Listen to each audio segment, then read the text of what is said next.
আমাদের এই অণুজীব যে চ্যাপ্টারটা, এই চ্যাপ্টারটা অনেক গুরুত্বপূর্ণ এবং এরকম আরেকটা গুরুত্বপূর্ণ চ্যাপ্টার আছে, সেটা হচ্ছে জীবপ্রযুক্তি।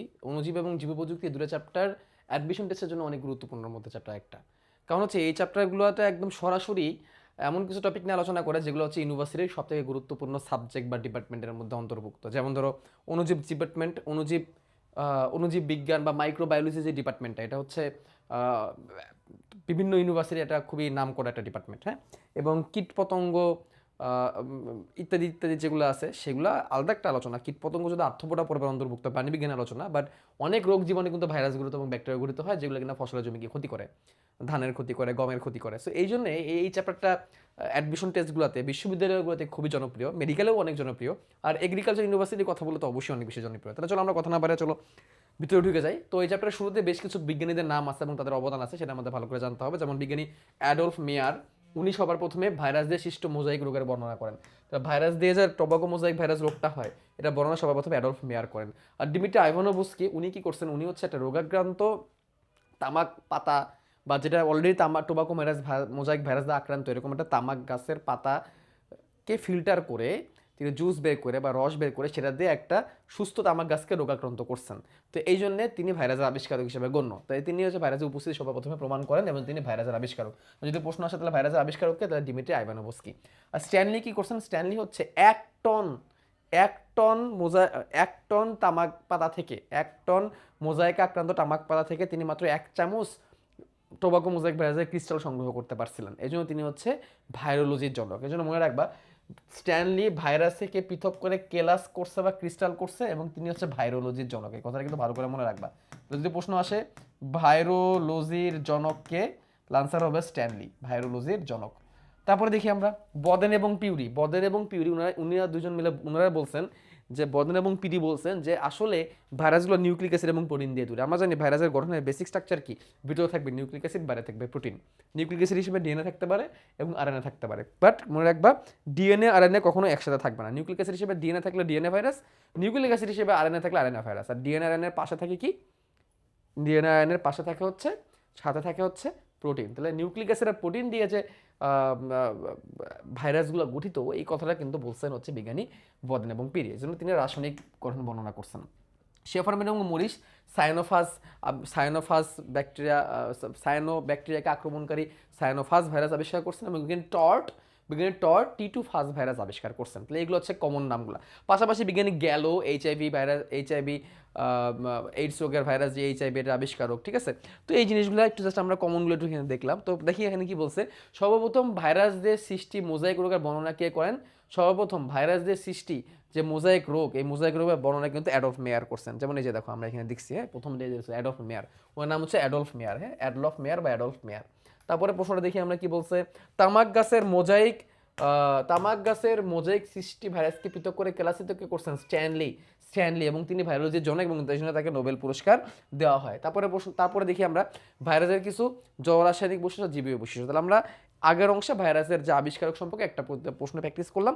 তারপর তোমরা এই আবিষ্কারকের নামগুলো একটু ভালো করে জেনে নিবা। এখান থেকে অন্য কোনো প্রশ্ন আসে সেটা যাতে তোমরা আনসার করতে পারো। আমরা কি করতেছি, আমরা হচ্ছে তোমাকে একটা টপিক দেখাচ্ছি, টপিক থেকে কি প্রশ্ন আসতে পারে এবং কয়েকটা ডেমো দেখাচ্ছি। তোমাকে টপিকগুলো ভালো করে পড়তে হবে, তাহলে দেখবে এই টপিকগুলো থেকে তোমরা প্রশ্ন পেয়ে যাবা। এমন না যে একদম যে প্রশ্নগুলো আমরা প্র্যাকটিস করতেছি এগুলোই হুবহু সব চলে আসবে, বাট এই টপিকগুলো থেকে দেখবা প্রশ্ন চলে আসতেছে, কারণ এর বাইরে টপিক থেকে আসলে সাধারণত প্রশ্ন আসে না। এখন আমরা ভাইরাসের জীবীয় বৈশিষ্ট্য এবং জৈব-রাসায়নিক বৈশিষ্ট্যগুলো নিয়ে আলোচনা করব। কি কি বৈশিষ্ট্যের কারণে ভাইরাসের মধ্যে জ্বরের মতো বৈশিষ্ট্য দেখা যায়, মানে ভাইরাসকে জ্বর হিসেবে বলা হয়, জ্বর রাসায়নিক হিসেবে বলা হয়, এবং কি কি বৈশিষ্ট্যের কারণে ভাইরাসকে জীব হিসাবেও তুলনা করা হয়, সেগুলো এখন আমরা এখানে আলোচনা করব। দেখো, প্রথম যে ব্যাপারগুলো আছে সেটা হচ্ছে ভাইরাসে কোনো কোষ নাই। প্রথম ফ্যাক্ট, ভাইরাসে কোনো কোষ নাই, কোনো কোষের অঙ্গাণু নাই, তার কোনো এনজাইম নাই, তার কোনো পুষ্টিক্রিয়া নাই, তার কোনো বিপাকও নাই, ঠিক আছে। এবং জীবকোষ ছাড়া সে স্বাধীনভাবে কোনো প্রজনন বা সংখ্যা বৃদ্ধি করতে পারে না। অর্থাৎ ভাইরাসের স্বাধীনভাবে নিজের মতো করে নিজের সংখ্যা বৃদ্ধি করার কোনো ক্ষমতা নাই। ভাইরাসকে ক্রিস্টাল করা যায়, আমরা একটু আগে জানছি বিজ্ঞানী স্ট্যানলি ক্রিস্টাল করা যায়। ভাইরাসকে সেন্ট্রিফিউজ করা যায়, অর্থাৎ ঘুরিয়ে ঘুরিয়ে স্টেপ বাই স্টেপ তলানি করা যায়। ভাইরাসকে ব্যাপন করা যায়, ভাইরাসকে সাসপেনশন তৈরি করা যায়, ভাইরাসকে তলানিকরণ করা যায়। এই সবগুলোই হচ্ছে কিসের বৈশিষ্ট্য? এই সবগুলো হচ্ছে জড়বস্তুর বৈশিষ্ট্য, এগুলো জীবের বৈশিষ্ট্য না। এবং ভাইরাস জীবদেহের বাইরে একটা রাসায়নিক কণার মতো আচরণ করে, যেগুলো হচ্ছে ভাইরাসের জড় বৈশিষ্ট্য। এখন আমরা দেখি ভাইরাসের জীবীয় বৈশিষ্ট্যগুলো কি কি। জীবীয় বৈশিষ্ট্যের মধ্যে ভাইরাস হচ্ছে কোনো কোষের ভিতরে ঢুকে তার সংখ্যা বৃদ্ধি করতে পারে। তাহলে সংখ্যা বৃদ্ধি করতে পারাটা কি বৈশিষ্ট্য? অবশ্যই এটা জীবীয় বৈশিষ্ট্য। ভাইরাসকে কি বলা হয়? একটা কথা মনে রাখবা, ভাইরাস হচ্ছে বাধ্যতামূলক পরজীবী। বাধ্যতামূলক পরজীবী, ঠিক আছে? শুধু পরজীবী না, বাধ্যতামূলক পরজীবী। শুধু পরজীবী বললে হবে না, কিন্তু বলতে হবে বাধ্যতামূলক পরজীবী। তাহলে এই যে বাধ্যতামূলক পরজীবী যে শব্দটা আমরা এখানে লিখলাম, এটা দ্বারাই বোঝা যাচ্ছে সে একটা পরজীবী। পরজীবী হইতে গেলে তো একটা জীব থাকতে হয়, জীবন থাকতে হয়, ঠিক আছে? তাহলে এটাই বলছে যে ভাইরাস এইভাবে জীবের বৈশিষ্ট্যগুলো দেখাতে পারে। পাশাপাশি ভাইরাস তার অনুরূপ একটা ভাইরাস জন্ম দিতে পারে। কখন একটা জিনিস তার নতুন করে অনুরূপ তৈরি করতে পারে? আমার এই কলমটা কি ডাবল হইতে পারবে? এই স্মার্টবোর্ডটা কি ডাবল হইতে পারবে? বা তোমার হাতের কলমটা কি ডাবল হয়ে যেতে পারবে? পারবে না, কারণ এটা জীবন নাই। তারাই ডাবল হইতে পারে যারা জীবন, যারা কোষ বিভাজন করতে পারে। তো ভাইরাস তো সেই জিনিসটা দেখাচ্ছে। ভাইরাস জীবে তো ডিএনএ আরএনএ আছে, এই ডিএনএ আরএনএ থাকা কিন্তু একটা জীবের বৈশিষ্ট্য, ঠিক আছে? এবং ভাইরাস হচ্ছে বাধ্যতামূলক পরজীবী, তো এটা আমি তো বললামই। পরজীবী যেহেতু, তার মানে তো অবশ্যই জীবনের বৈশিষ্ট্য সে দেখাচ্ছে। পাশাপাশি ভাইরাসের ভিতরে যে ডিএনএ আরএনএ আছে তার মিউটেশন হইতে পারে, এবং ভাইরাসের ভেরিয়েন্ট তৈরি হইতে পারে। ভেরিয়েন্ট মানে হচ্ছে প্রকরণ, মিউটেশন হইতে পারে, ভেরিয়েন্টও হইতে পারে। এগুলো কার বৈশিষ্ট্য? জীবিত জিনিসের বৈশিষ্ট্য। ভেরিয়েন্ট হইতে পারে, যার প্রমাণ কি? Corona virus. করোনা ভাইরাসের কতগুলো ভেরিয়েন্ট আমরা দেখছি, তাই না? এবং ভাইরাসের মধ্যে জেনেটিক রিকম্বিনেশনও হইতে পারে, অর্থাৎ জিনগত পুনর্বিন্যাস হইতে পারে, অর্থাৎ জেনেটিক্যালি তারা চেঞ্জ হইতে পারে, তাদের মধ্যে জিনের সংমিশ্রণ হইতে পারে। তো এই জিনিসগুলো ইন্ডিকেট করে ভাইরাস হচ্ছে জীব। ওকে, এখন দেখি আমরা ভাইরাসের বৈশিষ্ট্য নয়, এভাবে কিন্তু প্রশ্ন আসতে পারে। এই চিত্রকে যে বৈশিষ্ট্যগুলো দেখলাম, এগুলো থেকে এখন প্রশ্ন আসতে পারে কোনটা ভাইরাসের বৈশিষ্ট্য, কোনটা ভাইরাসের বৈশিষ্ট্য নয়। এদের ডিএনএ অথবা আরএনএ আছে, এটা ভাইরাসের বৈশিষ্ট্য, ঠিক আছে। জীবকোষের অভ্যন্তরে বংশবৃদ্ধি করতে পারে, এটাও ঠিক আছে। এতে জেনেটিক রিকম্বিনেশন ঘটে না, এটা ভুল। এটাই হবে আনসার। এতে জেনেটিক রিকম্বিনেশন ঘটে, এটাই হচ্ছে ভুল আনসার। এটাই চাইছে, কোনটা ভুল। এতে মিউটেশন করতে দেখা যায়, এটাও ঠিকঠাক। তাহলে এখানে প্রশ্ন বলছে কোনটি ভাইরাসের বৈশিষ্ট্য নয়। নয় মানে হচ্ছে কোনটা ভুল, ভুলটা এটা হচ্ছে ভুল। তারপরে প্রশ্ন যদি চলে যায়, ভাইরাসের গাঠনিক উপাদান কি কি? ভাইরাসের গাঠনিক উপাদান হচ্ছে আরএনএ এবং প্রোটিন, অথবা ডিএনএ এবং প্রোটিন, অর্থাৎ নিউক্লিক অ্যাসিড প্লাস প্রোটিন। এখানে আনসার হচ্ছে nucleic acid plus protein, nucleic acid plus protein. আমরা যদি ভাইরাসের টোটাল গঠনের দিকে আমরা চলে যাই, তাহলে তার কি থাকবে? ডিএনএ অথবা আরএনএ থাকবে। এটা হচ্ছে মাস্ট, যেটাকে আমরা নিউক্লিক অ্যাসিড বলি। এটাকে আমরা কেন্দ্রীয় বস্তুও বলি। এটাকে আমরা কি বলি? কেন্দ্রীয় বস্তু বলি। ভাইরাসের বাইরে কি থাকবে? ক্যাপসিড। ক্যাপসিড, ক্যাপসিড কি? এই ভাইরাসের বাইরে যে প্রোটিনটা থাকে, এই প্রোটিনটাকে কি নামে ডাকা হয়? ক্যাপসিড ডাকা হয়। ক্যাপসিড থেকে একটা কথা মনে রাখবা, ক্যাপসিডের যে সাবইউনিট থাকে বা ক্যাপসিডের যে খণ্ডক থাকে, এগুলোকে ক্যাপসোমিয়ার বলা হয়। এগুলোকে কি বলা হয়? ক্যাপসোমিয়ার। তাহলে ভাইরাসের ক্যাপসিডের যে খণ্ড খণ্ড থাকে, এগুলোকে ক্যাপসোমিয়ার নামে ডাকা হয়। ক্যাপসোমিয়ারের সংখ্যা অনেকগুলো হইতে পারে, যেমন তোমাদের বইয়ের মধ্যে টোবাকো মোজাইক ভাইরাসের ক্যাপসোমিয়ারের সংখ্যা লেখা আছে 2130 থেকে 2200টার মতো, তাই না? ইফ আই নট রং, 2130 থেকে 2200টা এতগুলো করে কি থাকে? ক্যাপসোমিয়ার থাকে টোবাকো মোজাইক ভাইরাসের ক্ষেত্রে, ঠিক আছে? তো এরকম ক্যাপসিডের সংখ্যা চেঞ্জ হতে পারে, হ্যাঁ। যেমন আমরা যদি টি2 ভাইরাসের কথা বলি, টি2 ভাইরাসের মাথায় ক্যাপসোমিয়ারের সংখ্যা হচ্ছে 2000টা। তাহলে এই ক্যাপসোমিয়ারের সংখ্যাগুলো আমরা দেখলাম যে কার ক্যাপসোমিয়ার কতগুলো থাকে। টোবাকো মোজাইক ভাইরাসে কতগুলো ক্যাপসোমিয়ার থাকতে পারে, টি2 ভাইরাসে কতগুলো ক্যাপসোমিয়ার থাকতে পারে। ক্যাপসোমিয়ার কি? ক্যাপসিডের ছোট ছোট খণ্ডককে কি বলা হয়? ক্যাপসোমিয়ার বলা হয়। এগুলো কি দিয়ে তৈরি? প্রোটিন দিয়ে তৈরি হয়। অনেক সময় ক্যাপসিডটা কেমন হতে পারে? অনেক সময় ক্যাপসিডটা স্পাইক হতে পারে, স্পাইকের মতো কাটা কাটা হতে পারে। কার ক্ষেত্রে এটা হয়? করোনার ক্ষেত্রে এটা হয়। করোনার ক্যাপসিডগুলো কেমন? স্পাইকের মতো কাটা কাটা। এটা কিন্তু জানতে হবে, কেন না? কারণ করোনা নামটাই আসছে মুকুট বা ক্রাউন থেকে। ক্যাপসিড থেকে আরও কি জানতে হবে? ক্যাপসিড হচ্ছে হাঁচি কাশির উদ্রেক করে। ক্যাপসিড কি করে? হাঁচি কাশির উদ্রেক করে। ক্যাপসিডের ক্ষেত্রে আরেকটা কথা জানতে হবে, ক্যাপসিড হচ্ছে অ্যান্টিজেন হিসেবে কাজ করে। ক্যাপসিডগুলো কি হিসেবে কাজ করে? ক্যাপসিডগুলো অ্যান্টিজেন হিসেবে কাজ করে। অ্যান্টিজেন হিসেবে কাজ করার অর্থ কি? অ্যান্টিজেন হিসেবে কাজ করার অর্থ কি? অ্যান্টিজেন হিসেবে কাজ করার অর্থ হচ্ছে এই ক্যাপসিড যখন আমাদের শরীরে ঢোকে, তখন এটার বিরুদ্ধে অ্যান্টিবডি তৈরি হয়। অ্যান্টিজেন কারা? যাদের বিরুদ্ধে অ্যান্টিবডি তৈরি হয়। তাহলে আমাদের দেহে যখন ভাইরাস ঢোকে, তখন আমাদের ভাইরাস যে অ্যান্টিবডিটা তৈরি করে, এটা ক্যাপসিডকে দেখে তৈরি করে। এই কথাগুলো আমরা ক্যাপসিড থেকে পড়বো। তাহলে ভাইরাসের একটা প্রথম উপাদান গেল হচ্ছে ডিএনএ অথবা আরএনএ, 2 নম্বর উপাদান গেল হচ্ছে ক্যাপসিড। 3 নম্বর উপাদান হচ্ছে বহিস্থ আবরণ। 3 নম্বর উপাদান কি? 3 নম্বর উপাদান হচ্ছে বহিস্থ আবরণ। ভাইরাসের কি থাকে? বহিস্থ আবরণ থাকে। যে ভাইরাসের বহিস্থ আবরণ থাকে সেটা বহিস্থ আবরণ বিশিষ্ট ভাইরাস। এটাকে অনেক সময় এনভেলাপও বলা হয়। এটাকে কি বলা হয়? এনভেলাপ বলা হয়। আর যে সকল ভাইরাসের বহিস্থ আবরণ থাকে না, তাদেরকে নগ্ন ভাইরাস বলা হয়। নগ্ন ভাইরাস কারা? নগ্ন ভাইরাস কারা? যেমন টি2, টোবাকো মোজাইক ভাইরাস, এদের বাইরে কিন্তু কি থাকে না? কোনো আলাদা আবরণ থাকে না। এখন প্রশ্ন হচ্ছে কি দিয়ে তৈরি আবরণগুলো? আবরণগুলো তৈরি হয় লিপোপ্রোটিন দিয়ে। প্রথমত আবরণগুলো তৈরি হয় লিপোপ্রোটিন দিয়ে। আর যদি এই লিপোপ্রোটিন দিয়ে আবরণ তৈরি হয়, তখন এটাকে লিপোভাইরাস বলা হয়। যদি লিপোপ্রোটিন দিয়ে আবরণ তৈরি হয়, তখন এটাকে কি বলা হয়? লিপোভাইরাস বলা হয়, ঠিক আছে? বাট সবসময় যে লিপোপ্রোটিন দিয়ে তৈরি হবে ব্যাপারটা এরকম না। সে স্নেহ জাতীয় পদার্থ, ফ্যাট দিয়েও তৈরি হতে পারে, সে শর্করা জাতীয় পদার্থ, এগুলো দিয়েও তৈরি হতে পারে। এটা হচ্ছে ভাইরাসের বাইরে এক্সট্রা একটা আবরণ। এটাকে ইনভেলাপও বলা হয়। কাদের কাছে সেটা থাকতে পারে? কাদের কাছে ইনভেলাপ থাকে? HIV, SARS, HIV, SARS, influenza, influenza, এইসব ভাইরাসের ক্ষেত্রে বাইরে কি থাকে, এক্সট্রা একটা আবরণ থাকে, এবং এই আবরণগুলোকে আমরা এনভেলাপও বলে থাকি। আর লাস্ট ভাইরাসের আরেকটা উপাদান আছে, সেটা হচ্ছে ভাইরাসের এনজাইম। এখন দেখো একটু আগে আমরা জেনে আসি ভাইরাসের এনজাইম টেনজাইম এগুলো থাকে না, তবে কিছু কিছু ভাইরাস আছে তাদের ক্ষেত্রে এনজাইম থাকতে পারে। যেমন ধরো আমরা যদি এইচআইভির কথা বলি, এইচআইভির ক্ষেত্রে একটা এনজাইম থাকে যেটার নাম হচ্ছে রিভার্স ট্রান্সক্রিপ্টেস। রিভার্স ট্রান্সক্রিপ্টেস। এইচআইভির ক্ষেত্রে যে এনজাইমটা থাকে নামটা কি, নামটা হচ্ছে reverse transcriptase enzyme. Reverse transcriptase enzyme reverse transcription করে, এইচআইভির ক্ষেত্রে এটা থাকে। তারপর হচ্ছে আমরা যদি টি2 ভাইরাসের কথা বলি, তার মধ্যে থাকে লাইসোজাইম এনজাইম। কি থাকে, লাইসোজাইম এনজাইম, লাইসোজাইম। এই লাইসোজাইম এনজাইম দিয়ে কি করতে পারে, লাইসোজাইম এনজাইম দিয়ে সে ইকোলাই ব্যাকটেরিয়াকে বিদীর্ণ করতে পারে লাইটিক চক্রের সময়, লাইসোজাইম এনজাইম। তারপর হচ্ছে আমরা আরেকটা ভাইরাস আছে যা হচ্ছে নিউরামিনিডেস এনজাইম তৈরি করে।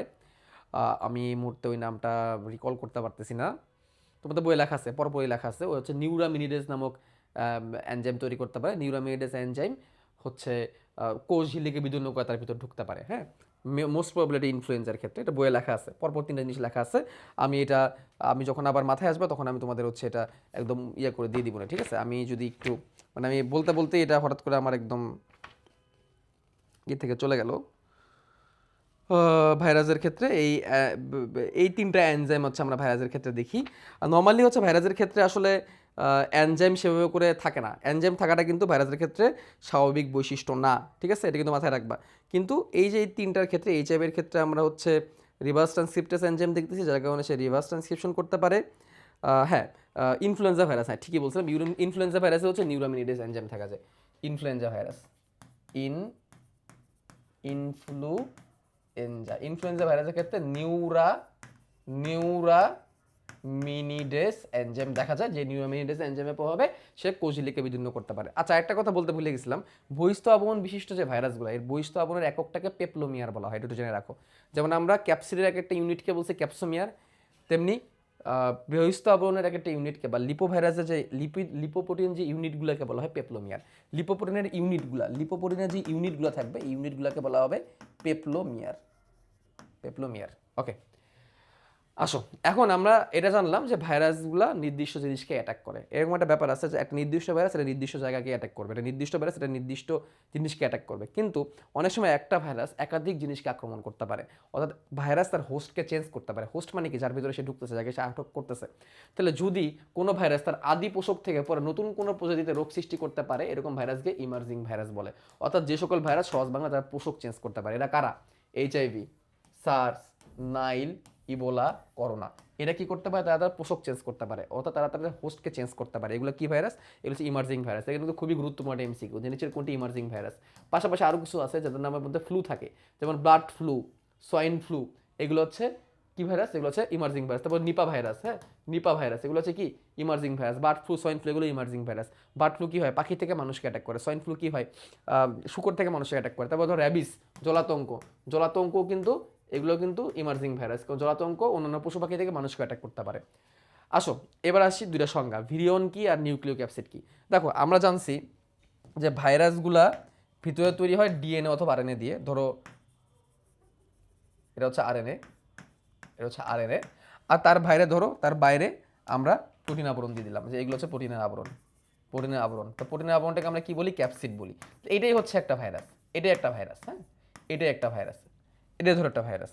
বাইরে হচ্ছে ক্যাপসিডের এককগুলোকে ক্যাপসোমিয়ার বলা হয়, ক্যাপসিডের ইউনিটগুলোকে ক্যাপসোমিয়ার বলা হয়।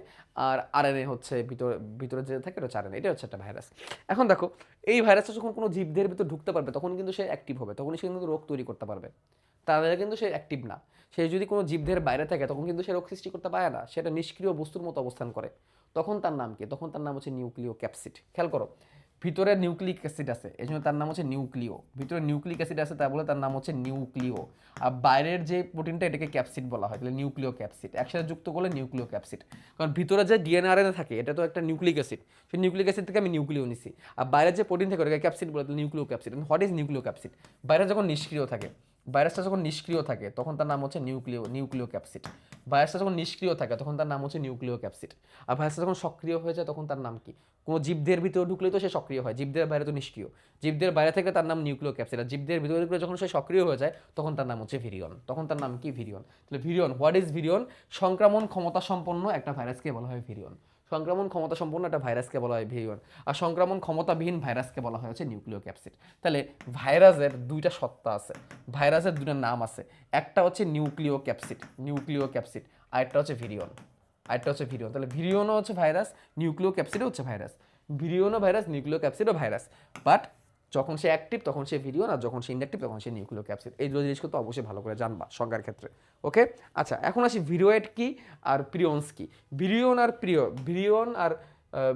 ভিরোয়েড আর প্রিয়ন্স, দেখো ভিরিয়ন না কিন্তু ভিরোয়েড আর প্রিয়ন্স, এগুলোকে বলা হয় সাব ভাইরাল সত্তা, এগুলোকে বলা হয় সাব ভাইরাল সত্তা, সাব ভাইরাল সত্তা। হোয়াট ইজ সাব ভাইরাল সত্তা? সাব ভাইরাল সত্তা মানে হচ্ছে এরা অ্যাকচুয়ালি পূর্ণাঙ্গ ভাইরাসের মতো না। পূর্ণাঙ্গ ভাইরাস হতে যা থাকা লাগে তা তার নাই, কিন্তু তারা কাজ করে আবার ভাইরাসের মতো, তারা ভাইরাসের মতো সংক্রমণ তৈরি করতে পারে। এইগুলোকে বলা হয় সাব ভাইরাল এন্টিটি বা সাব ভাইরাল সত্তা। যেমন একটা উদাহরণ তোমাদের দেখাই, যেমন ধরো আমরা একটু যে ডিএনএ আরএনএর কথাটা বললাম, ধরো এটি সে আরএনএ, এটাই সে আরএনএ, বাইরে কিন্তু কোনো প্রোটিন টোটিন নাই, বাইরে কোনো প্রোটিন নাই, তাহলে কি সেটা ভাইরাস হবে? কারণ ভাইরাসের শর্তই হচ্ছে তার একটা নিউক্লিক অ্যাসিড থাকতে হবে, একটা প্রোটিন থাকতে হবে। এখানে শুধু নিউক্লিক অ্যাসিড আছে, প্রোটিন তো নাই, তাহলে এটাকে আমি ভাইরাস বলতে পারবো? এটাকে তো ভাইরাস আমি বলতে পারবো না। বাট এইটা যদি সংক্রামিত হয়, এটা যদি ভাইরাসের মতো কাজ করে, এটা যদি ভাইরাসের মতো সংক্রামিত হইতে পারে, তখন এটাকেই বলা হবে ভিরিওয়েডস। তাহলে ভিরিওয়েডস কি? ভিরিওয়েডস হচ্ছে রোগ সৃষ্টিকারী ক্ষুদ্রাকার একসূত্রক গোলাকার আরএনএ। পুরো কথাটা মনে রাখবা, ক্ষুদ্রাকার একসূত্রক গোলাকার আরএনএ যেটা সংক্রামিত হইতে পারে। কোথায় কোথায় হইতে পারে এটা? এটা উদ্ভিদকে বেশিরভাগ ক্ষেত্রে করে, নারকেল গাছের ক্যাডাং রোগ এটা তৈরি করে, এবং বিজ্ঞানীরা ধারণা করতেছে হেপাটাইটিস ডি এর কারণে হইতে পারে একটা ভিরোয়েড। তাহলে হেপাটাইটিস ডি আর নারকেল গাছের ক্যাডাং রোগ, হেপাটাইটিস ডি এবং নারকেল গাছের ক্যাডাং রোগ কিসের কারণে হচ্ছে?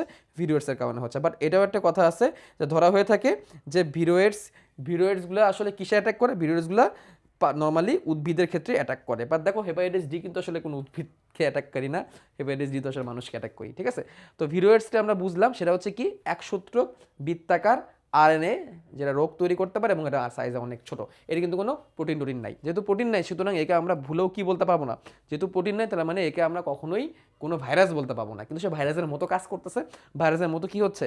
ভাইরাসের মতো সংক্রমণ তৈরি করতে পারতেছে। আচ্ছা এখন আসি প্রিয়ন্স। এটা আমি ভাইরাস দিয়ে বানাইলাম, নিউক্লিক অ্যাসিড দিয়ে বানাইলাম, এবার আমি প্রোটিন দিয়ে বানাবো। খুবই ছোট কয়েকটা প্রোটিন, ধরো খুবই কয়েকটা ছোট প্রোটিন ফাইব্রিল মানে প্রোটিনের তন্তু, খুবই ছোট একটা প্রোটিনের তন্তু, প্রোটিন দিয়ে তৈরি ফাইব্রিল বা তন্তু, খুবই ছোট, নর্মাল ভাইরাস যতটুকু পাবো তার থেকেও ছোট, ভাইরাসের থেকেও ছোট, জাস্ট প্রোটিন আর কিচ্ছু না। এইটা যদি এখন সংক্রমণ তৈরি করতে পারে ভাইরাসের মতো, তখন তার নাম হবে প্রিয়ন, প্রোটিন প্রিয়ন। মনে রাখবা প্রোটিন প্রিয়ন, প্রোটিন প্রিয়ন। তাহলে প্রিয়ন্স হলো ভাইরাসের শূন্য প্রোটিন আবরণ যা মানুষের বহুবিধ রোগ তৈরি করতে পারে। এতে ডিএনএ অথবা আরএনএ থাকে না, তাহলে মনে রাখবা এটা ডিএনএ আরএনএ থাকে না, শুধু প্রোটিন থাকে। তাহলে অনলি প্রোটিন থাকে, অনলি প্রোটিন থাকে। যেমন মানুষের স্নায়ুতন্ত্রে কুরু রোগ তৈরি করে এবং ক্রেবসফিল্ড রোগ তৈরি করে। কুরু এবং ক্রেবসফিল্ড রোগ এরা মানুষের স্নায়ুতন্ত্রে রোগ সৃষ্টি করে, মানুষকে পাগল বানায় ফেলে, মানুষকে কি করে ফেলে? পাগল করে ফেলে। এই রোগ নিয়ে আরও অনেক বিস্তারিত আছে, বাট এখন বিস্তারিত জানার দরকার নেই। তুমি মনে রাখো মানুষের কুরু রোগ এবং ক্রেবসফিল্ড রোগ কে তৈরি করে? স্নায়ুতন্ত্রে এই রোগটা অ্যাটাক করে। কোথায় অ্যাটাক করে? স্নায়ুতন্ত্রে, একটু মনে রাখবা স্নায়ুতন্ত্রে অ্যাটাক করে। এই রোগটা হয় প্রিয়ন্সের কারণে। এবং ভেড়া এবং ছাগলের স্ক্র্যাপি রোগটা হয় প্রিয়ন্সের কারণে। আর গরু ছাগলের একটা রোগ হয়, সেটা হচ্ছে ম্যাট কাউ, পাগলা গরু। ঠিক আছে, তাহলে কী কী রোগ হচ্ছে? আমরা কী কী রোগ জানলাম? আমরা জানলাম কুরু রোগ, ক্রেবসফিল্ড রোগ, ভেড়া ছাগলের স্ক্র্যাপি এবং ম্যাট কাউ রোগ। কিসের কারণে হচ্ছে? প্রিয়ন্সের কারণে হচ্ছে। প্রিয়ন্স কি? একটা প্রোটিন ফাইবেল যার মধ্যে কোনো ডিএনএ আরএনএ নাই। তো সায়েন্টিস্টরা কেমনে বের করছে? দেখছে কুরু আক্রান্ত কোনো রোগীর দেহের স্নায়ুতন্ত্রের মধ্যে এরকম একটা প্রোটিন ফাইবেল পাওয়া গেছে, যে প্রোটিন ফাইবেলের কারণে অ্যাকচুয়ালি অ্যাটাকটা হচ্ছে। এটা কোনো ডিএনএ না, এটা জাস্ট কোনো ডিএনএ নাই, কিন্তু এটা কোনো ভাইরাসও না, কিন্তু জাস্ট এটা প্রোটিন ফাইবেল, জাস্ট এটা কি? প্রোটিন ফাইবেল। এবং প্রোটিন ফাইবেলের কারণে কি হচ্ছে? এই প্রোটিনের কারণেই কিন্তু রোগটা তৈরি হচ্ছে। তাহলে দেখো ভিরিওডসের মধ্যে আমরা কোনো প্রোটিন পাই না, শুধু আরএনএ পাইছি, এটা কোনো ভাইরাস না। প্রিয়ন্সের মধ্যে আমরা কোনো আরএনএ ডিএনএ পাই না, জাস্ট প্রোটিন পাইছি, এটা কোনো ভাইরাস না। তারপরে প্রিয়নও কোনো ভাইরাস না, ভিরিওডসে কোনো ভাইরাস না, বাট তারা কাজ করতেছে কিসের মতো? ভাইরাসের মতো। এই জন্য এগুলো বলা হয় সাব ভাইরাল সত্তা। কি বলা হয়? সাব ভাইরাল সত্তা। এখন আসি প্রিয়ন্স কি। প্রিয়ন্স হচ্ছে সংক্রমণ ক্ষমতা সম্পন্ন প্রোটিন, এই যে রোগ উৎপাদনকারী প্রোটিন, রোগ উৎপাদনকারী প্রোটিন। তারপরে প্রশ্ন ভিরোয়েডস কি। ভিরোয়েডস হচ্ছে একসূত্রক বৃত্তাকার আরএনএ, একসূত্রক বৃত্তাকার আরএনএ। খেয়াল করবা একসূত্রক এবং বৃত্তাকার এবং আরএনএ। আয়তন দেখো, ভাইরাসের আয়তনগুলো একটু জেনে রাখো। একটা প্রশ্ন খুব আসে, সব থেকে ছোট আকৃতির ভাইরাস কোনটা? গবাদি পশুর ফুট অ্যান্ড মাউথ রোগ সৃষ্টিকারী ভাইরাস হচ্ছে সব থেকে ছোট ভাইরাস, মনে রাখবা। গবাদি পশুর ফুট অ্যান্ড মাউথ সৃষ্টিকারী রোগের ভাইরাস হচ্ছে সব থেকে ছোট। এটার সাইজ 8 থেকে 12 ন্যানোমিটার পর্যন্ত হয়ে থাকে। আরেকটার সাইজ আমাদের বই উল্লেখ আছে, সেটা হচ্ছে পোলিও। এটাও অনেক ছোট, মাত্র 12 ন্যানোমিটার। তবে তামাকের মোজাইক ভাইরাস 300 ন্যানোমিটার পর্যন্ত হইতে পারে। আর গোলালুর মোজাইক ভাইরাস, গোবসন্তের ভাইরাস আরও বড় আকৃতির হয়ে থাকে। এগুলো আরও বড় আকৃতির হয়ে থাকে। তো আমাদের বইয়ে, আমাদের পরীক্ষায় দুটাই আসে। একটা সব থেকে ছোট ভাইরাসটা কোনটা, সেটা হচ্ছে গবাদি পশুর ফুট অ্যান্ড মাউথ রোগ সৃষ্টিকারী ভাইরাস। আর হচ্ছে পোলিও ভাইরাসের আয়তন কতটুকু, এটা যদি পরীক্ষা আসতে পারে। বাট সব থেকে বেশি গুরুত্বপূর্ণ হচ্ছে সব থেকে ছোট আকৃতির কোনটা, গবাদি পশুর ফুট অ্যান্ড মাউথ সৃষ্টিকারী ভাইরাস। আচ্ছা, এবার আসি সব থেকে ছোট ভাইরাস কি রোগ তৈরি করে? সব থেকে ছোট ভাইরাস ফুট অ্যান্ড মাউথ রোগ তৈরি করে। ঠিক আছে, এভাবে প্রশ্ন আসতে পারে। ওকে, তারপরে প্রশ্ন চলে যাই। এবার আসি আকৃতি অনুসারে ভাইরাস এবং নিউক্লিক অ্যাসিডের ধরন অনুসারে ভাইরাস, ওদের ভাইরাসের প্রকারভেদ। এই ভাইরাসের প্রকারভেদ মনে রাখার জন্য অনেক টেকনিক আছে। এখন আমি এত টেকনিক দেখাতে চাইতেছি না, কারণ তোমাদের সামনে পরীক্ষা, তোমাদের মেন কথা সেগুলো মনে রাখতে হবে, এগুলো মুখস্থ রাখতে হবে। পরীক্ষা কোনটা দণ্ডাকৃতির ভাইরাস, কোনটা গোলাকৃতির ভাইরাস, কোনটা ঘনাকৃতির ভাইরাস, এগুলো পরীক্ষা কিন্তু প্রায় আসে। কোনটা নিউক্লিক অ্যাসিড বিশিষ্ট, কোনটা ডিএনএ ভাইরাস, কোনটা আরএনএ ভাইরাস, এটা কিন্তু পরীক্ষায় আসে। এগুলো কিন্তু প্রায় কিন্তু পরীক্ষা আসে। সো এগুলো তোমাদের কি করতে হবে, ভালো করে মনে রাখতে হবে। কোনটা উদ্ভিদ ভাইরাস, কোনটা পাইনি ভাইরাস, কোনটা ব্যাকটেরিওফাস, কোনটা সায়ানোফাস, কোনটা মাইক্রোফাস, এগুলো কিন্তু তোমাকে জানতে হবে। ঠিক আছে, যেমন ধরো উদ্ভিদ ভাইরাসগুলো দেখলেই চিন্তা পারবা যে টোবাকো মোজাইক ভাইরাস, তাহলে দেখেই চেনা যাচ্ছে এটা কোথায় অ্যাটাক করবে, তামাক গাছে অ্যাটাক করবে। টোবাকো মোজাইক ভাইরাস, তাহলে এটা উদ্ভিদ ভাইরাস। বিউনিওলো ভাইরাস, বিন মানে কি শিম, অবশ্যই এটা উদ্ভিদকে অ্যাটাক করবে। ঠিক আছে, ফুলকপি মোজাইক ভাইরাস, এটা উদ্ভিদকে অ্যাটাক করে, বা এটা ডিএনএ দিয়ে তৈরি, এটা একটু ব্যতিক্রম। ঠিক আছে, আমরা নর্মালি জানছি যে উদ্ভিদকে অ্যাটাক করে আরএনএ ভাইরাস, আর পানিকে অ্যাটাক করে হচ্ছে ডিএনএ ভাইরাস, আমরা নর্মালি এটা জানি। বাট আসলে দেখো, এই যে ফুলকপি মোজাইক ভাইরাস, সে কিন্তু উদ্ভিদকে অ্যাটাক করার পরও সে ডিএনএ দিয়ে তৈরি। ঠিক আছে, প্রাণী ভাইরাস নাম দেখেই চিন্তা পারতেছে এগুলো পানিকে অ্যাটাক করবে। ব্যাকটেরিওফাজ টি2 ভাইরাস, এগুলো টি সিরিজের টি2, টি4, টি6, এগুলোকে ব্যাকটেরিওফাজ বলা হয়। এগুলোকে ব্যাকটেরিওফাজ বলে। কেন ব্যাকটেরিওফাজ বলে? ফাজ মানে হচ্ছে বিদীর্ণকারী। এটা ব্যাকটেরিয়ার দেহের ভিতরে ঢুকে ব্যাকটেরিয়াকে একদম ছুন্নি বিচ্ছিন্ন করে ফেলে। তবে সায়ানোফাজ, এটা কি করে? সায়ানো ব্যাকটেরিয়াকে অ্যাটাক করে। এটা কি এলপিপি 1, এলপিপি 2। আসলে এলপিপি দিয়ে আসলে বুঝাইছে 3টা সায়ানো ব্যাকটেরিয়ার নাম। ঠিক আছে, মাইকোফাস কোনটা, যারা ছত্রাকে অ্যাটাক করে। মনে রাখবা, মাইকো শব্দের অর্থটাই আসে ছত্রাক থেকে। মাইকো শব্দের অর্থটাই আসে কোথা থেকে? ছত্রাক থেকে। মাইকো শব্দটাই আসে কোথা থেকে? ছত্রাক থেকে। মাইকোফাজ মানে যারা ছত্রাককে আক্রমণকারী ভাইরাস। আচ্ছা, আমরা একটু মনে রাখার টেকনিকগুলো তোমাদের একটু বলে দিই। যেমন সিলিন্ডার আকৃতির ভাইরাস, এটা হচ্ছে ইবোলা আর মটোস্টিক ভাইরাস। এটা মনে রাখার টেকনিক হচ্ছে ইবনের মাথায় সিলিন্ডার। ইবন একটা সেলের নাম, তার মাথায় সিলিন্ডার। ইবনের মাথায় সিলিন্ডার। ইবন মনে রাখবে ইবোলা, আর মাথায় থেকে মনে রাখবে মটোস্টিক ভাইরাস, আর সিলিন্ডার থেকে মনে রাখবে সিলিন্ডার আকৃতির ভাইরাস। ডিম্বাকারের মধ্যে আছে ইনফ্লুয়েঞ্জা ভাইরাস। এটা মনে রাখার টেকনিক হচ্ছে ইঁদুরের ডিম। ডিম থেকে ডিম্বাকার ভাইরাস, আর ইঁদুর থেকে হচ্ছে ইনফ্লুয়েঞ্জা ভাইরাস। ব্যাঙাচি আকৃতি এমনি মনে থাকবে টি2, টি4, টি6। টি4 টেটপোল মানে ব্যাঙাচি। ঘনাকৃতির ভাইরাসের মধ্যে আছে হারপিস এবং ভ্যাকসিন। মনে রাখার টেকনিক হচ্ছে ঘন ঘন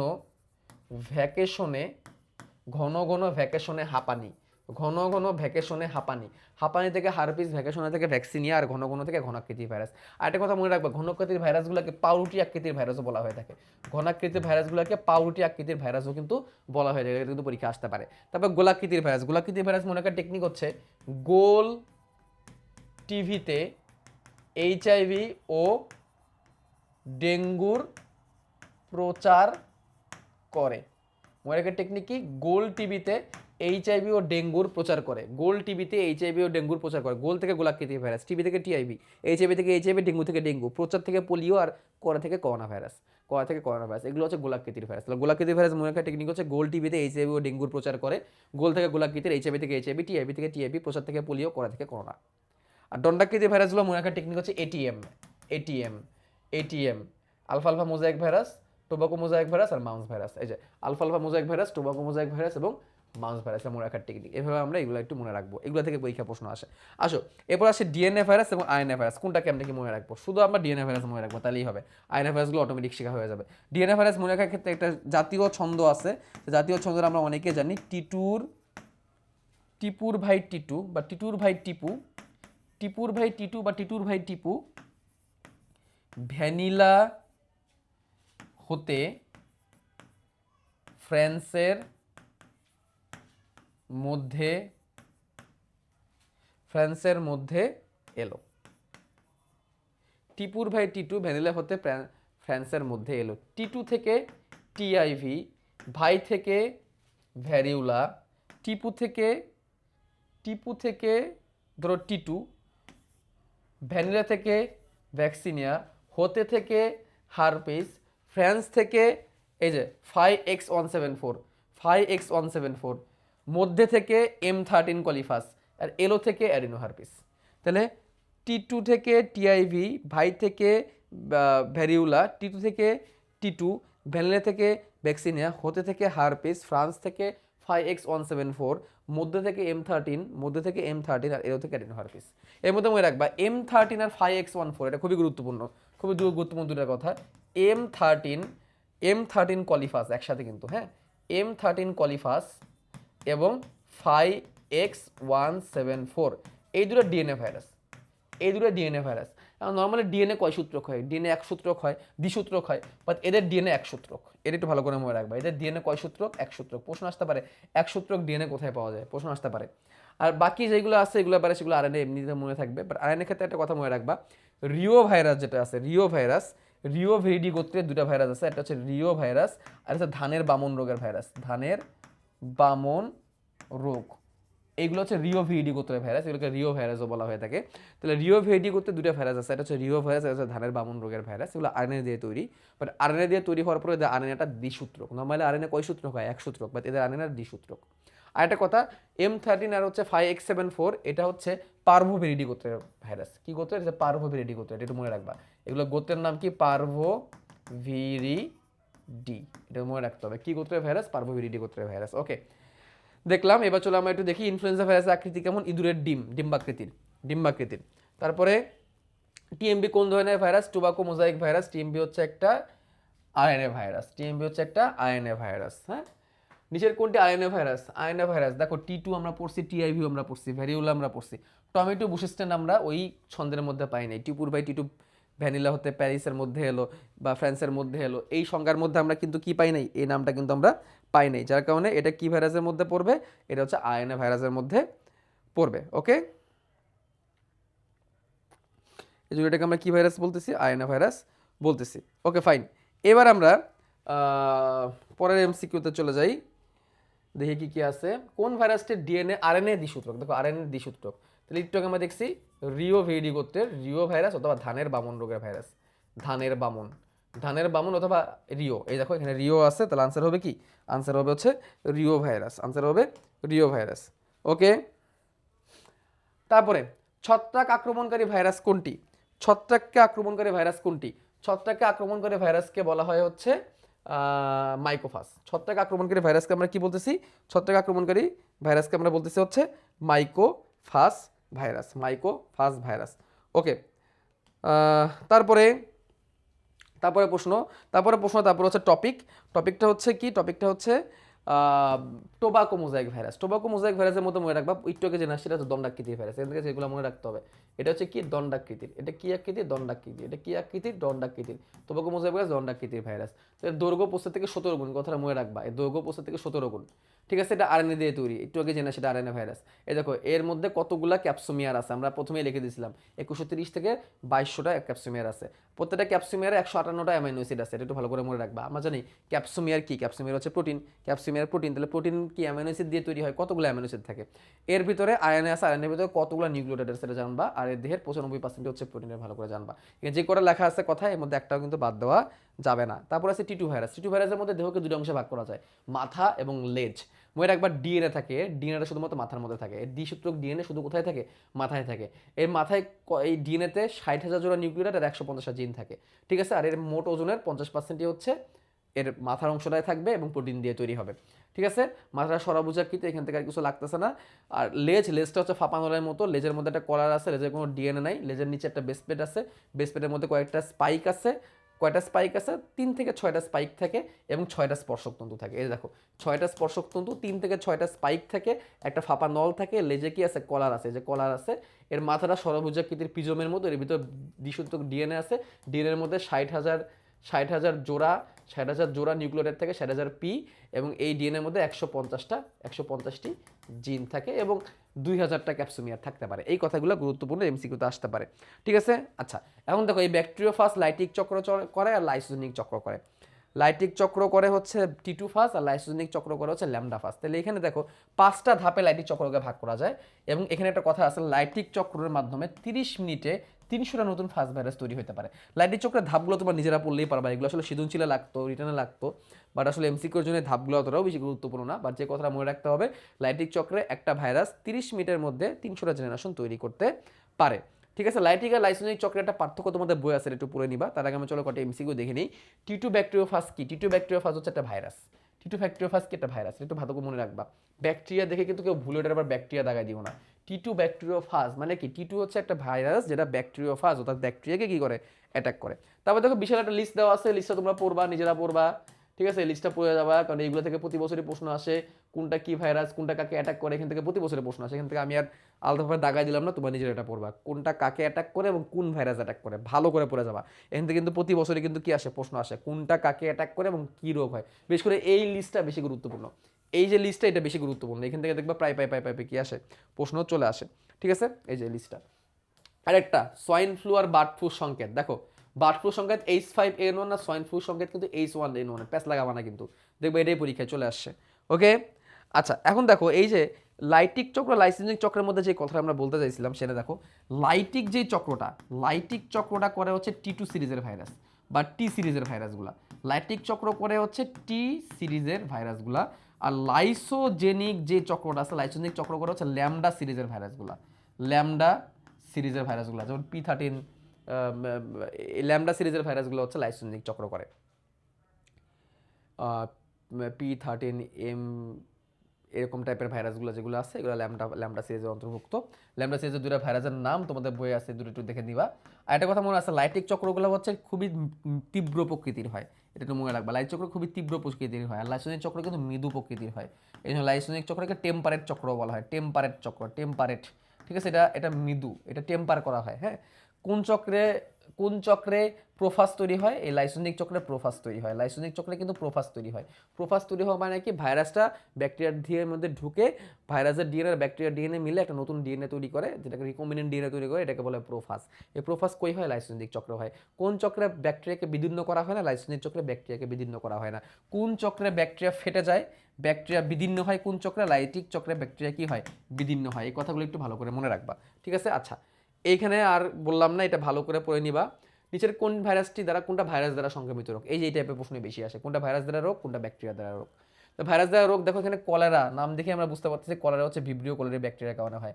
ভিব্রিও কোলেরি ব্যাকটেরিয়ার কারণে হয়, তার মানে এটা হচ্ছে ব্যাকটেরিয়া জনিত। তাহলে ডেঙ্গু ভাইরাসজনিত, ডেঙ্গু ভাইরাসজনিত। টাইফয়েড স্যালমোনেলা টাইফি নামক ব্যাকটেরিয়ার কারণে হয়। যক্ষা মাইকোব্যাকটেরিয়াম টিউবারকুলোসিস ব্যাকটেরিয়ার কারণে হয়। তাহলে একমাত্র ভাইরাসজনিত রোগ এখানে কে? ডেঙ্গু। একমাত্র ভাইরাসজনিত রোগ কে? ডেঙ্গু। ভাইরাসজনিত রোগ কোনটা? এই যে জলাতঙ্ক র্যাবিস ভাইরাসের কারণে হয়, র্যাবিস ভাইরাসের কারণে। টাইফয়েডের বৈজ্ঞানিক নাম হচ্ছে স্যালমোনেলা টাইফি। আচ্ছা, ডেঙ্গু ভাইরাস দ্বারা হয়, ডেঙ্গু ভাইরাস দ্বারা হয়, এটাও আনসার। আর পোলিও তো ভাইরাস দ্বারা হয়। প্রশ্ন কি? কোনটি ভাইরাসগত রোগ নয়? আহারে, আমি ভুল করে ফেলছি, টাইফয়েড। দেখছো, প্রশ্ন ভালো করে পুরোপুরি আনসার করতে হবে। কোনটি ভাইরাসগত রোগ নয়? সেম, কোনো ভাইরাসগত রোগ নয়। কলেরা ভাইরাসগত রোগ নয়, কারণ কলেরা হচ্ছে ভিব্রিও কোলেরি নামক ব্যাকটেরিয়ার কারণে হয়েছে।